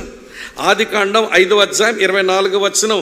హానోకు దేవునితో నడిచిన తరువాత దేవుడు అతన్ని తీసుకుని పోయి, నడవక ముందు కాదు, నడిచిన తరువాత. ప్రియమిత్రులారా వినండి, 65 సంవత్సరాల ప్రాయంలో మెతుషల అనే బిడ్డను కని దైవ ప్రత్యక్షతను పొంది ఆ 300 సంవత్సరాలు అతను దేవునితో నడిచాడు. అలా దేవునితో నడుస్తూ ఉన్నప్పుడు దేవుని ఉగ్రత ఎలా వస్తుందో, భక్తిహీనులు తమ భక్తిహీనమైన మార్గాలు ఎలా విడిచిపెట్టాలో ఒక ప్రవక్తలాగా పరిచయం చేసిన ఒక ప్రవక్త హానోకు. ఈ మాట యోధా పత్రిక 14వ వచనంలో రాసి ఉంటుంది. ఆదాము మొదలుకొని 7వ వాడైన హానోకు, ప్రియులారా, ఈ భక్తిహీనులందరూ భక్తిహీనముగా మాట్లాడిన భక్తిహీనమైన మాటలను గూర్చి, భక్తిహీనమైన క్రియలను గూర్చి దేవుడు తీర్పు తీరుస్తాడు, అలా తీర్పు తెచ్చడానికి తన వేవేల పరిశుద్ధులతో దిగి వస్తాడు అని ఒక ప్రవక్తలాగా పరిచయం చేశాడండి ఆయన. ప్రవక్త లాగా అనకూడదు, ప్రవక్త పరిచర్య చేశాడండి ఆయన. దేవునితో నడుస్తూ ఆయన పరిచర్య చేశాడు. కనుక ఎత్తబడ్డానికి కావలసిన రెండవ అనుభవం హానోకు జీవితంలో చూస్తే దేవునితో నడవటం. క్రైస్తవ్యం అంటే దేవునితో నడవటం. దేవునికి విశ్వాసమైన ఇష్టలు కావాలి. రెండవ, దేవునితో నడవాలి. ఒక వ్యక్తి భౌతికంగా నడవాలి అని అంటే బతికుంటేనే నడుస్తాడు, చస్తే నడుస్తాడేం వీడు? నడవాలంటే బ్రతికుండాలి. ఒక మాట, నడవాలి అంటే బ్రతికుంటే సరిపోదు, బలం ఉండాలి. మంచం పట్టి రోగగ్రస్తుడై ఉంటే ఏం నడుస్తాడు? వాడికి బలం ఉండాలి. కనుక వినండి ప్రియులారా, జీవం ఉండాలి, బలం ఉండాలి. ఈ రెండింటితో పాటు కాలు చేతులు కట్టేసామనుకోండి, ఏమి నడుస్తాడు ఆయన? స్వేచ్ఛ ఉండాలి. ఒక మనిషి భౌతికంగా నడవాలంటే, ఫిజికల్గా మనం నడవాలంటే జీవం ఉండాలి, బలం ఉండాలి, స్వాతంత్రం ఉండాలి. దేవుడు మనం తనతో నడుస్తామని ఈ 3 ఉచితంగానే మనకు ప్రసాదించాడు. ఈ 3 ఉచితంగానే మనకు అనుగ్రహించాడు. 1 యోహాను పత్రిక 5:12 అంటాడు, దేవుని కుమారుడు అంగీకరించేవాడు జీవము గలవాడే, దేవుని కుమారుడు అంగీకరింపనవాడు జీవము లేనివాడే. యేసు దేవుని కుమారుడు అంగీకరించినందున మనకు జీవం ప్రసాదించబడింది. 1. రెండవది 2 తిమోతి 2:1లో 2 తిమోతి 2:1లో పౌలు అంటాడు, నా కుమారుడా, క్రీస్తు యేసునందున కృపచేత నువ్వు బలవంతుడు కమ్ము అన్నాడు. కృపచేత బలపరిచేస్తున్నాడు, కృపచేత బలపరిచేస్తున్నాడు. బలం కూడా వచ్చింది ఆయన కృపను బట్టి. మరి స్వేచ్ఛ స్వతంత్రాలకు మనకి ఏం తక్కువైనాయి? గలతీ పత్రిక 5వ అధ్యాయం 1వ వచనంలో క్రీస్తు ఈ స్వాతంత్రమును అనుగ్రహించి మన స్వతంత్రులుగా చేశాడు, మన దాస్యమనే కాడి కింద మీరు చిక్కుకోవద్దు అని రాశాడు. అంటే దేవునితో నడవడానికి ఏమి రిసోర్సెస్ అయితే కావాలో, ఏ వనరులైతే కావాలో అవన్నీ ఉచితంగానే మనకు అనుగ్రహించబడ్డాయి. అమ్మ, అర్థమవుతుందా అండి? జీవం వచ్చింది, బలం వచ్చింది, స్వాతంత్రం వచ్చింది. ఈ 3 ఉచితంగా అనుగ్రహించినాడు. ఇప్పుడు నడవటమే నీది బాకీ. నీవు ప్రభువుతో కలిసి నడవటమే బాకీ. 300 సంవత్సరాలు ప్రియుల ఇంత వాక్య ప్రత్యక్షత లేని రోజుల్లో, పరిశుద్ధాత్మ దేవుని పరిచర్య ఇంత ఘనంగా ఉన్నారు రోజులు కాని రోజుల్లోనే, పరిశుద్ధుల సావాసము లేని రోజుల్లోనే, ఈయన ప్రసంగాలు లేని రోజుల్లోనే హానోకు దేవుడు అనుగ్రహించిన దానితోనే దేవునితో 300 సంవత్సరాలు భార్య బిడ్డల్ని కలిగి ఉండి తన పనిపాట్లు చేసుకుంటూనే బల అద్భుతంగా ఆయన నడిచాడు. ఇప్పుడు చెప్పండి, ఇది కడవర గడియ. ఈ కడవర గడిలో ఎదురు చూడవలసింది సంగముగా మనం ఆరోహణం అయ్యేందుకు, సంగమును తీసుకుపోవడానికి మన యేసు అక్కడికే రాబోతున్నాడు. దీని కొరకు ఎదురు చూస్తూ బ్రతకవలసిన మనం, ప్రియమిత్రులారా వినండి, ఈ కడవర గడియలో ఎత్తబడ్డానికి సంసిద్ధులమయ్యే ఆ ప్రక్రియ ఏమైనా నడుస్తుందా మన లోపల? మన లోపల ఉన్న విశ్వాసం అది దేవునికి ఇష్టమైన విశ్వాసమేనా? నువ్వు ప్రభువును నమ్మిన నాటి నుంచి అక్కడికి చేరేంత వరకు ప్రభువుతో నడిచేటువంటి ఆధ్యాత్మిక అనుభవమే ఉందంటావా? ఇది మనం ఆలోచించుకోకపోతే మనం ఇంకా మత్తెక్కి కూర్చున్నట్టే లెక్క. ఇంకా మనం మేల్కొలుపు రాలేదని చెప్పుకోవాలి. ఈ మేల్కొల్పు నందుదాం ఈ సభల్లో. ప్రభు, ఏంటి నా విశ్వాసం సంగతి? నా విశ్వాసం అది నీకు ఇష్టమైనదేనా? విశ్వాసమని బట్టి నీకు నేను ఇష్టడునేనా? నేను నమ్మిన నాటి నుంచి నువ్వు వచ్చే వరకు లేదా నేను చచ్చే వరకు నేను నీతో నడుస్తున్న వాడినేనా అనే ప్రశ్న ఇవ్వండి మనం వేసుకుని మన జీవితాన్ని చక్కబరుచుకోవడం అది అవసరమని మీకు మనం చేస్తున్నాను. రండి, సెకండ్ ఎగ్జాంపుల్ చెప్తాను. రాజులు 2వ గ్రంథం 2వ అధ్యాయం 11వ వచనం. రాజులు 2వ గ్రంథం చదువుతున్నాను, వినండి ప్రియులారా. 2వ అధ్యాయం 11వ వచనం ఇలా ఉంది. వారు ఇంకను వెళ్ళుచు మాట్లాడుచుండగా ఇదిగో అగ్ని రథమును అగ్ని గుర్రములను కనబడి వీరిద్దరిని వేరు చేసెను. అప్పుడు ఏలియా సుడిగాలి చేత ఆకాశమునకు ఆరోహణమాయెను. ఇది ఏలియా ఆరోహణం పొందిన అనుభవం. ఏలియాకు దేవుడు ఈ మంచి అనుభవం ఎట్లిచ్చినాడు? సంఘమైన మనం ఎత్తబడ్డానికి ఏ అనుభవం మనం సంపాదించుకోవాలి? మళ్ళీ ఒక 2 చెప్తాను. ఆయన దేవునికిష్టుడు, దేవునితో నడిచినవాడు, అది హానోకు సంగతి. ఏలియా సంగతిలో చాలా మాట్లాడుకోవచ్చు, 2 మాట్లాడుకుందాం. అందులో మొదటి మాట ఏంటనంటే దేవుని కొరకు ప్రత్యేకించబడిన వాడు. రాజులు మొదటి గ్రంథం 17వ అధ్యాయం 3వ వచనం చూడండి. నీవు ఇచ్చట నుండి తూర్పునకు పోయి యోర్దానుకు ఎదురుగా ఉన్న కెరీతు వాగు దగ్గర దాగియుండము. మిత్రుల, కెరీత్ అనేటువంటి మాటకు అర్థం ఏంటంటే ప్రత్యేకత అని అర్థం. నిజముగానే ఏలియా ప్రత్యేకించబడ్డాడు. ప్రియులారా, ఇశ్రాయేలు రాజు అయినటువంటి ఆహాబు, అతని భార్య ఏంటి ఆవిడ పేరు? చెప్పండి, పర్వాలేదు. ఏంటమ్మా? యెజబేల్. మీ పేరు యెజబేల్, నా పేరు రంగుల రాణి. ముఖానికి రంగులు పూసుకునే రంగుల రాణి.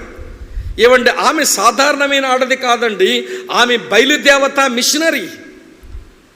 దేవుణ్ణి ఇతర ప్రాంతాలకు పరిచయం చేసే మిషనరీలాగా దేవుని పిల్లలు పనిచేయకపోతే దెయ్యాల మిషనరీలు దేవుని పిల్లల మధ్యలోకి వచ్చేస్తారు.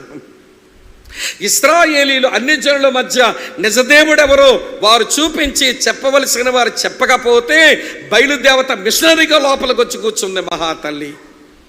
బయలు ప్రవక్తలను తయారు చేసింది, బయలు దేవతా స్తంభాలు నిలిపింది, బయలు గుడులు కడతా ఉంది. వినండి. ఆమె వలన ఇశ్రాయేలు దేశంలో అందరూ బయలుదేవత వైపు వెళ్ళిపోయారు. దేవుని కొరకు ప్రత్యేకించబడి ఒక్కడు మిగిలిపోయాడు.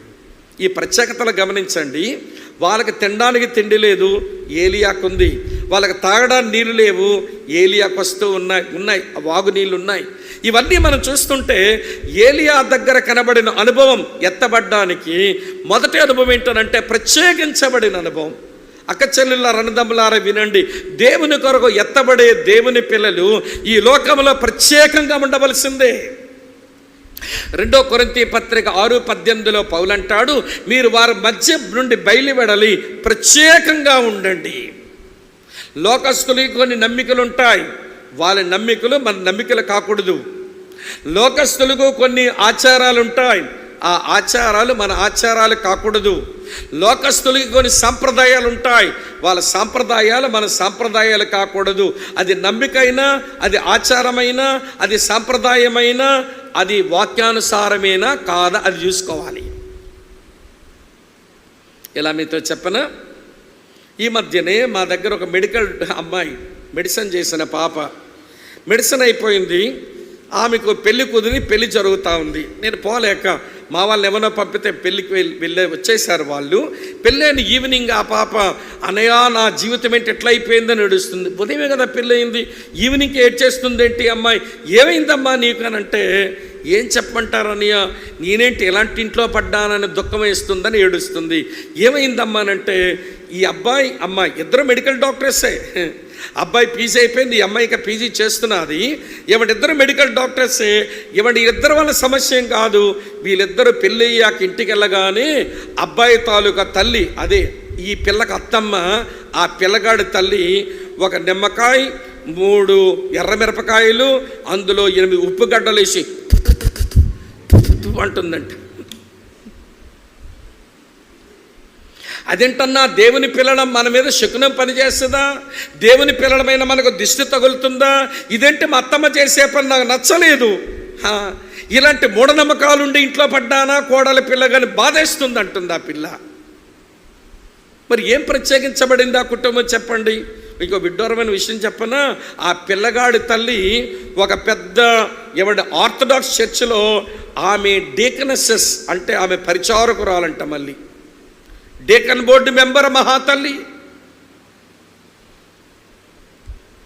ఇవన్నీ మొత్తానికి తిప్పి అది రోడ్డు మీద పడేసింది. అంటే వీళ్ళ దిష్టి అంతా ఇంకోటి కాలు కింద పడిపోతే ఆడు పొడి చెడిపోవాలి, ఆడు చెడిపోవాలి ఆడికి తగిలి. కానీ కొడుకు కోడలు మాత్రం వీళ్ళు సుఖపడిపోవాలి. అసలు ఏమిటి మీ నమ్మిక? అది లోకస్తుల నమ్మిక, అది మన నమ్మిక. అలాగని ఆచారాలు ఉంటాయి. ఆచారాల గురించి చెప్పనా ఒకటి వినండి ప్రియులారా. ఒక దగ్గర ఒక అబ్బాయి పెళ్ళి తన మీరు ఖచ్చితంగా రావాలంటే వెళ్ళా పెళ్ళికి. నేరుగా చర్చికి పెళ్ళికి వెళ్ళి గొడవ లేకపోను కానీ వాళ్ళ ఇంటికి వెళ్ళాం. కొంచెం ఫ్రెష్ అయ్యి వెళ్దాంలే, మేము ఇప్పుడు పెళ్లి దగ్గర చాలా దూరం ట్రావెల్ చేసి వచ్చామని వాళ్ళ ఇంటికి వెళ్ళేసరికి ఓరి బాబా ఇంటి నిండా మామిడాకులే మామిడాకులు. సిస్టర్ ఏంటి మీ తమ్ముడి పెళ్ళికి ఇన్నాకులు కట్టారు మీరు అన్నాను నవ్వుతా.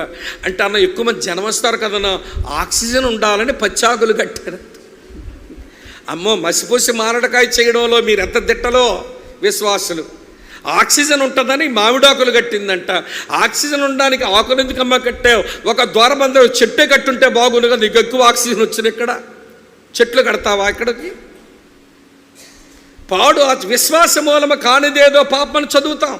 రోమాపత్రిక 14 చివరి వచనంలో దాని వెనక నీకున్న విశ్వాసం ఏంటి? ఆచారం చేయటంలో. వినండి ప్రియ సోదరి స్నేహితులు, ఏది నీ ప్రత్యేకత? నమ్మికలలో ప్రత్యేకత, ఆచారాల్లో ప్రత్యేకత, సాంప్రదాయాల్లో ప్రత్యేకత, మర్యాదల్లో ప్రత్యేకత, వీటన్నిటిలో ప్రత్యేకంగా బ్రతకటే దేవుడు నీకేమీ తక్కువ చేయడండి. ఇశ్రాయేలు దేశంలో దేవుని కొరకు ప్రత్యేకించబడిన వింటున్న ఏలియాకి ఏమి తక్కువైంది చెప్పండి? తినడానికి రొట్టె ముక్కలు మాంసం తక్కువయ్యిందా? తాగడానికి నీళ్లు తక్కువయ్యిందా? కలిసిపోయిన వాళ్ళకి తక్కువయ్యాయి కానీ ప్రత్యేకించబడిన వాళ్ళకి ఏం తక్కువ కాలా. కానీ ఈరోజున దేవుని పిల్లలు దేవుని కొరకు ప్రత్యేకంగా జీవించాలి మనం అనేటువంటి మంట ఆరాటం లేక అందరితో కలిసిపోయి మేము ఎత్తబడిపోతామనుకుంటే అది ఎట్లా సాగుతుందండి? అది కుదరదు. మీరు దయించి అర్థం చేసుకోవాలని కోరుతున్నాను. నీ ఆధ్యాత్మిక జీవితంలో ఏది దేవుని కొరకైనా నీ ప్రత్యేకత? ఏలియా విషయమే రెండో సంగతి చెప్తాను రండి. రెండో సంగతి ఏంటనంటే ఏలియా దగ్గర కనబడే అన్ని లక్షణాల్లో ఒక గొప్ప ప్రార్థనాపరుడు, ఇవన్నీ మనకు తెలుసు. కానీ ఆయన దగ్గర ఉన్న లక్షణాల్లో మంచి లక్షణం ఏంటనంటే ప్రశ్నించని విధేయత, అన్క్వశ్చన్డ్ ఒబీడియన్స్. ఏలియా కేరీతి వాగు దగ్గర దాగి ఉన్నాడంతే. ఎందుకు దేవా అనే ప్రశ్న లేదు. ఏలియా లేచెను సారేపతికి వెళ్ళు, ఎందుకు దేవా అని క్వశ్చన్ లేదు, వెళ్ళిపోయాడంతే. అక్కడి నుంచి ఆహాబును కలుసుకోవడానికి వెళ్ళు, వెళ్ళిపోయాడంతే. ఎందుకు దేవనే ప్రశ్న లేదు. ఇక్కడ నుంచి నువ్వు కర్మేలుకు రా, వెళ్ళిపోయాడంతే, ప్రశ్న లేదు. కర్మేలు నుంచి నువ్వు బేతేలికి వెళ్ళు, వెళ్ళిపోయాడంతే, ఏ క్వశ్చను లేదు. అక్కడి నుంచి నువ్వు గిల్గాలికి పో, వెళ్ళిపోయాడంతే, ఏ క్వశ్చను లేదు. గిల్గాల్ నుంచి నువ్వు ఎరుకోక పో, వెళ్ళిపోయాడంతే, ఏ ప్రశ్న లేదు. అక్కడి నుంచి యోర్దాను దాటు, వెళ్ళిపోయాడంతే, ఏ ప్రశ్న లేదు. ఇక అగ్ని రథాలు వచ్చాయి నా దగ్గరకు, ఏ ప్రశ్న లేదు, వెళ్ళిపోయాడంతే. ఇన్ని మజిలీలలో ఏలియా జీవితంలో ఇన్ని మజిలీలలో దేవుడు ఈ స్థానభ్రంశం చేస్తుంటే ఎక్కడి నుంచి అక్కడికి పొమ్మంటే ఒక్కసారి కూడా ప్రశ్నించిన వాడు కాదండి. ఈ రోజున దేవుడు, దేవుని వాక్యము, దేవుని సేవకుడు ఏదైనా చెబితే 100 ప్రశ్నలు వేసి అనుకూలంగా ఉంటే లోబడతాం, అనుకూలంగా లేకపోతే తిరగబడతాం. ఇది మన విధేయత. మరి ఎత్తబడతామనుకుంటే ఎట్లా? మేల్కొని చూడొక్కసారి నీ ఆధ్యాత్మిక జీవితంలో ప్రశ్నించని విధేయత లోపల ఉందా, లేదా ప్రశ్నించే తిరుగుబాటుతనం నీ లోపల ఉందా? ఎత్తబడతాననుకుని మిగిలిపోతామేమో. నేను అప్పుడప్పుడు అంటాను, అందరూ ఎత్తబడతామని పాడుతున్నామండి పాటలు. ఎంత బాగా పాడతారంటే, వింటున్నారా? ఇలాంటి ఎవాంజలికల్ గ్రూప్స్ మనలాంటి వాళ్ళు, బ్రదర్ అండ్ బక్సింగ్ ఎవాంజలికల్ గ్రూప్స్, మనమేం గగనము చీల్చుకొని యేసు గనులను తీసుకొని వేవేల పరిశుద్ధులతో వేగమరానుండే అని మనం పాడాం. మెయిన్ చర్చలు పాట అనుకుంటున్నారా? ఆర్థడాక్స్ చర్చెస్ వాళ్ళు పాడతారు, రాజాది రాజా రావే, రాజులకు రాజువై రావే, రాజ్యవేసు రాజ్యమేల రావే అని వాళ్ళు పాడుతున్నారు. ఏం పెంతెకొస్తేలు తక్కువ తిన్నారనుకుంటున్నారు మీరు? అసలు వాళ్ళకి డ్రమ్ము దెబ్బ తగిలి ఊపు లేకపోతే పాట నడవదు.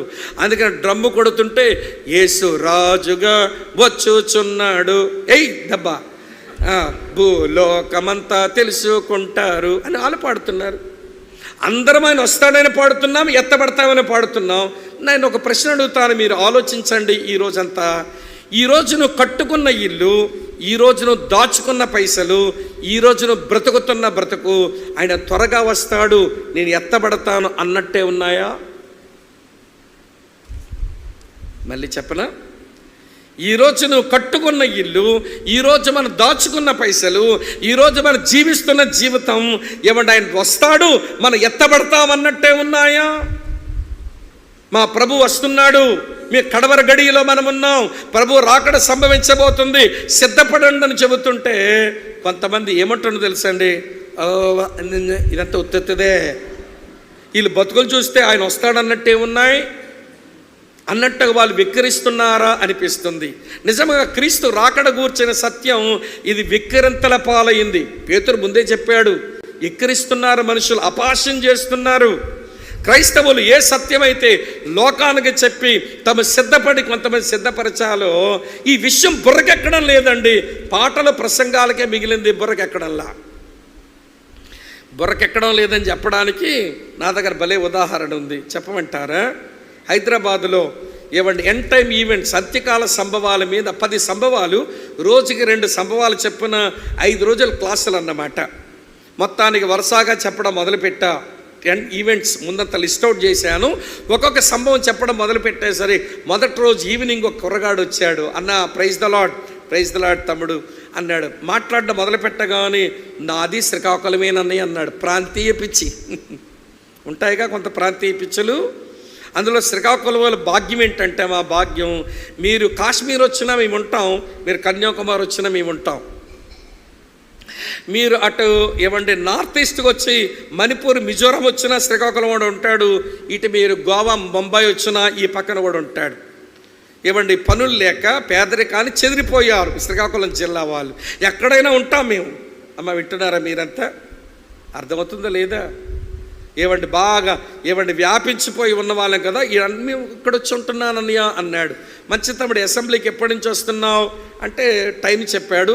నమ్మకంగా సేవకులతో పెద్దలతో బాధ్యతతో మందిరం నుండి పంచాయతీ తమ్ముడు, చాలా సంతోషం నిన్ను కలవడం అన్న. ఆయన రాకడ గురించి ఏమండి సంఘం గురించి ఎన్ని మంచి విషయాలు చెప్పా, భలే అర్థమైపోయిందన్న.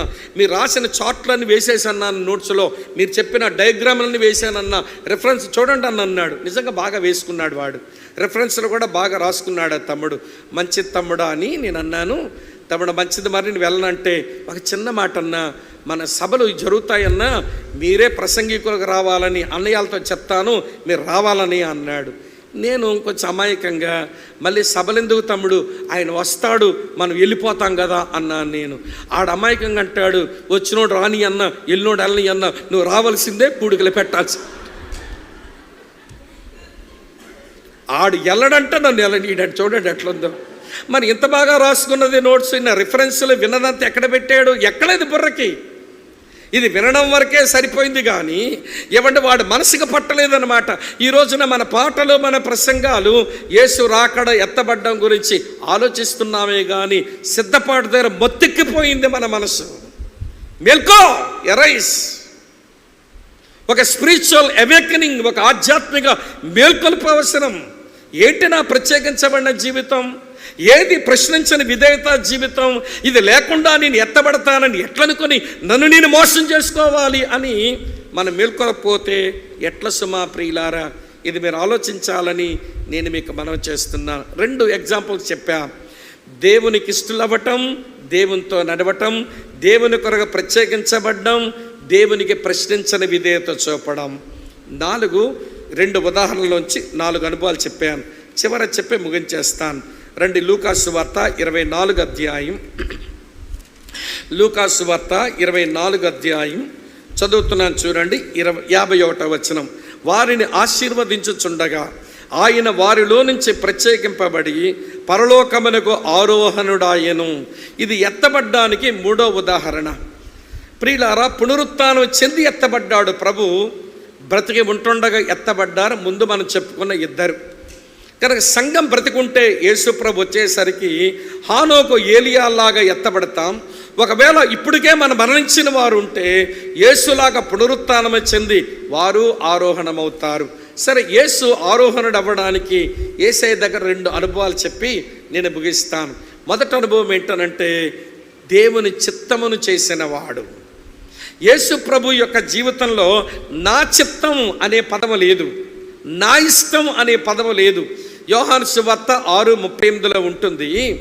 అక్కడ అంటాడు, నేను నా ఇష్టము నెరవేర్చుకుంటూ రాలేదు, నన్ను పంపిన వారి చిత్తము నెరవేర్చుటకి నేను పరలోకము నుండి నేను దిగి వచ్చితని. అమ్మా, వింటున్నారా? ఈరోజు నీ ఆధ్యాత్మిక జీవితంలో నా ఇష్టం అనే మాట పెట్టుకొని నీ ఇష్టాలు చేసుకుంటూ బ్రతుకుతా నువ్వు పరలోక రాజ్యానికి ప్రభువు వస్తే ఎత్తబడిపోతాను అని ఎట్లా అనుకుంటున్నావు?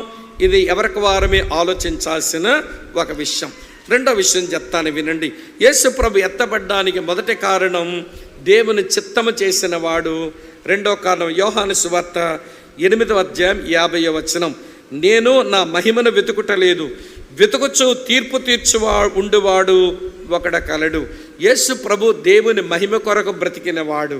అందుకే చెప్పాడు, తండ్రి, యోహాను సువార్త 17:4 తండ్రి, చేయుటకు నువ్వు నాకు అప్పగించిన పనిని నేను సంపూర్ణముగా నెరవేర్చి భూమి మీద నేను నిన్ను ఏం చేశాను? మహిమపరిచాను అన్నాడు. యేసు ప్రభు జీవితం అంతా తన తండ్రిని మహిమపరిచే లక్ష్యముతోనే సాగింది. అక్కా, చెల్లి, తమ్ముడన్నా వినండి. ఈరోజు దేవుని మహిమ కొరకు బ్రతకవలసిన మనం సొంత మహిమల కొరకు ఆరాటపడుతుంటే ఎత్తబడతామని ఎట్లా అనుకుంటున్నాం? ఈ రోజున క్రైస్తవులకు సెల్ఫ్ గ్లోరీ, సొంత మహిమలు ఎక్కువైనాయి. దేవుని దాసులం, మాబోటి వాళ్ళం, బాధ్యత గల సహోదరులు వీరిని గుర్తించాలట, వీరిని గమనించాలట, వీరిని గౌరవించాలట. అప్పుడే సంఘముతో, సేవకులతో సత్సంబంధాలు కలిగి బ్రతుకుతారు. సేవకుడు బాధ్యత గల సహోదరులు గుర్తించకపోయినా, గమనించకపోయినా, గౌరవించకపోయినా, వినండి ప్రియులారా, వీళ్ళు మూతి ముడుచుకొని పోతుంటారు మందిరాల్లోంచి. ఈ మధ్య మేము దైవ సేవ కనబడుతున్నామా అని ఇట్లా ముడుచుకుపోతారు. ఏమంటే ఎవరు గుర్తించారండి మమ్మల్ని? ఎవరు గమనించారండి? ఎవరు గౌరవించారండి? ఒక అభినందన మాట మా గురించి చెప్పారా? మమ్మల్ని ఏమైనా మెచ్చుకున్నారా? మమ్మల్ని ఏమైనా పొగిడారా? ఇది ఏమిటోనండి, ఈనాటి క్రైస్తవ సంఘాలకు బాగా పట్టిన ఇది భయంకరమైన సిండ్రోమ్. ఇది ఒక జబ్బు. సెల్ఫ్ గ్లోరీ ఇదొక జబ్బు. వింటున్నారా ప్రియమైన స్నేహితులారా? ఇప్పుడు పొగడాలంట, లేకపోతే భరించలేరంట. మా వైపు ఒక సామెత ఉంటుందిలేండి, కూరక తాలింపమ్మ, బట్టగా జాడింపు, ఈ తెలుగోలిగా పొగిడింపు, లేకపోతే బతకలేరంట. కూరకేంటి తాలింపు, బట్టకేంటి, ఇలాంటివి బాగా గుర్తుంటాయి. బట్టగా జాడింపు, తెలుగోడికి ఏంటి ఉండాలి? పొగిడింపు ఉండాలి. ఎవరో పొగుడుతుంటే సంబరపడిపోతాం. అరే, దేవుడు నన్ను గుర్తిస్తే చాలు, నా ప్రభువు నన్ను గమనిస్తే చాలు, నా ప్రభు దగ్గర ఆ గౌరవం సంపాదించుకోవడానికి బలం, నమ్మకమైన మంచి దాసుడా అనిపించుకునేలా బ్రతుకుతాను అని ఈ ఆకాంక్ష వదిలేసి మనుషులు గుర్తించాలి, మనుషులు పొగడాలి. ఈ పొగడ్తల జబ్బులు మా వైపు చూస్తుంటాను. ఎట్లుంటుందంటే, ధనుర్మాసం అంటాంగా, డిసెంబర్ 15 నుంచి జనవరి 15 వరకు ధనుర్మాసం అంటాం. ఈ ధనుర్మాసంలో మా వైపు, మీ వైపు సంగతి నాకు తెలియదు, గంగిరెడ్ల వాడు ఎద్దును బాగా డెకరేట్ చేసి ఇంటి ముందు తీసుకుని వస్తాడు. తీసుకుని వచ్చేవాడు గంట కొడతా, ఏమండి ఆ ఎద్దుతో ఇంటావిడి, ఇంటమ్మను, ఇంటయ్యను పొగిడిస్తాడన్నమాట. గంట కొడుతూ ఎద్దుతంటాడు, అమ్మగారికి దండం పెట్టే డూడు బస్వన్న అనగానే ఆ ఎద్దు ఇట్లా తలకాయ ఊపుద్దన్నమాట. ఇంటావిడ లోపలికి వెళ్ళిపోయి ఒక బేసిన్ నిండా బియ్యం, దాని మీద 3 ఏమండి అరటకాయలు, ఒక టెంకాయ ఒకటి, ఒక 500 రూపాయలు కానుక పెట్టి ఇచ్చేసి, ఏంటమ్మ ఇంత పెట్టావు కానుక గంగిరెడ్ల వాడికంటే ఎద్దుతో పొగిడించాడంట. ఎద్దు పొగడ్డం ఏంటి? ఎద్దు మొహం దానా? దానికి ఇంట్లో ట్రైనింగ్ ఇచ్చాడు. అమ్మగారికి దండం పెట్టే డూడు బసవన్న తలకాయ ఊపుద్ది, అయ్యగారికి దండం పెట్టే డూడు బసవన్న తలకాయ ఊపుద్ది. దానికి ఇంట్లో ఇచ్చిన ట్రైనింగ్, ఈవిడ పేరు పెట్టి అమ్మగారికి దండం పెట్టే డూడు బసవన్న అనగానే ఎద్దు పొగిడింది అనుకుంటుంది. ఇంట్లో ఉన్న బియ్యము, కొబ్బరికాయ, అరటిపళ్ళు కానుక పెట్టి వెళ్ళిపోతుందన్నమాట. ఈరోజు క్రైస్తవ సంఘాలు కూడా మనుషులు అట్లా ఉన్నారు. ఎవరో పొగడాలి. వినండి ప్రియులారా, ఎవరో గుర్తించాలి, ఎవరో మెచ్చుకోవాలి. ఒక విషయం చెప్పన, బాప్తిసం ఇచ్చే యోహాను మాట నా భలే నచ్చింది. ఆ మాట మన జీవిత కమిట్మెంట్ అయితే బాగుండిపోతుంది. యోహాను సువార్త 3:30 ఉంటుంది. ఆయన హెచ్చవలసి ఉన్నది, తర్వాత మనం చెప్పండి, నేను తగ్గవలసి ఉంది. యేసుని హెచ్చించడానికి మనం క్రైస్తవులం, మనం తగ్గడానికి మనం క్రైస్తవులం అనుకోవాలి. కానీ మనం పొగడబడాలి, గుర్తించబడాలి, గమనించబడాలని కోరిక ఉంటే మన పరలోకంలో ఎలా కనబడతామని చెప్పండి. బాప్తిసం ఇచ్చే యోహాను అంటాడు, అయ్యా చెప్పు, మమ్మల్ని పంపించిన వాళ్ళకి చెప్పాలి. నీ దగ్గర పంపించారు యెరూషలేము నుంచి కొంతమంది, నీవు మెస్సియావా అన్నారు, కాదండి అన్నాడు. మరి ఏలియావా అని అడిగారు, కాదండి అన్నారు. మరి నీవు ఆ ప్రవక్తవా అని అడిగారు, కాదండి అన్నాడు. మరి నువ్వు ఎవరో చెప్పు, మమ్మల్ని పంపించిన వాళ్ళకి చెప్పాలని అంటాడు, అరణ్యములో కేకవెయ్యు ఒకని శబ్దమును నేను శబ్దాన్ని, నేను శబ్దం, ఆయన వాక్యం. అమ్మ వింటున్నారా? ఆయన వాక్యము నేనుతే శబ్దాన్ని. ఇప్పుడు ప్రశ్న అడుగుతాను, చెప్పండి, శబ్దం కనబడుతుందా, వినబడుతుందా? ఇది కనబడదు కదా. క్రైస్తవుడు లోకానికి వినబడవలసిన వాడు, కనబడవలసిన వాడు కాదు. మన కనబడాలని కక్కుర్తి ఎక్కువైతే అక్కడ కనబడమేమో అని భయపడదాం. మనం లోకానికి సరిగా వినబడదాం. ప్రియమైన సోదరీసుని, అలాగ దేవుని మహిమ కొరకు జీవిద్దాం.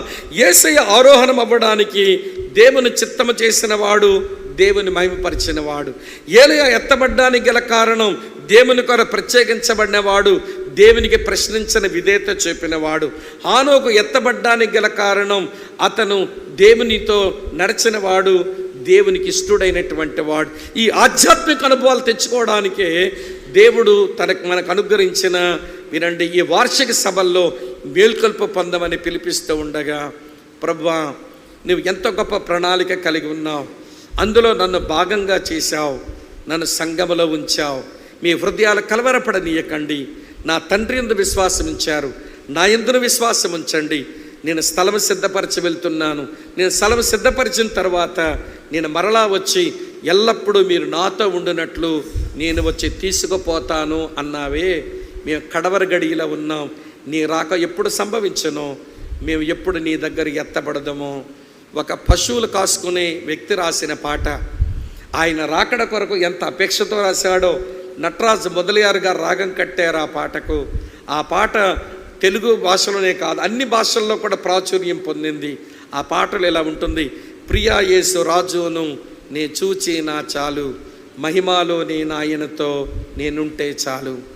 ఆహా బోరెప్పుడు వినబడుతుందో, ఆహా నా ఆశ ఎప్పుడు తీరుతుందో, తండ్రి నా కన్నీటిని తుడుచునెప్పుడో, ఆశతో వేచి ఉండే నా హృదయం.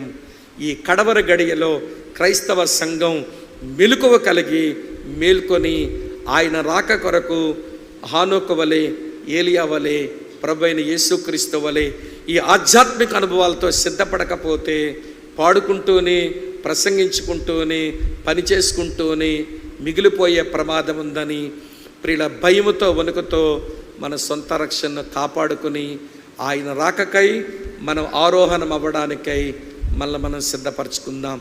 తల వంచండి, కళ్ళు మూసుకునండి. మోకరించే వెసులుబాటు ఉంటే మోకరించండి. ప్రార్థన చేసుకుందాం. తల వంచండి, కళ్ళు మూసుకునండి, ప్రార్థన చేసుకుందాం.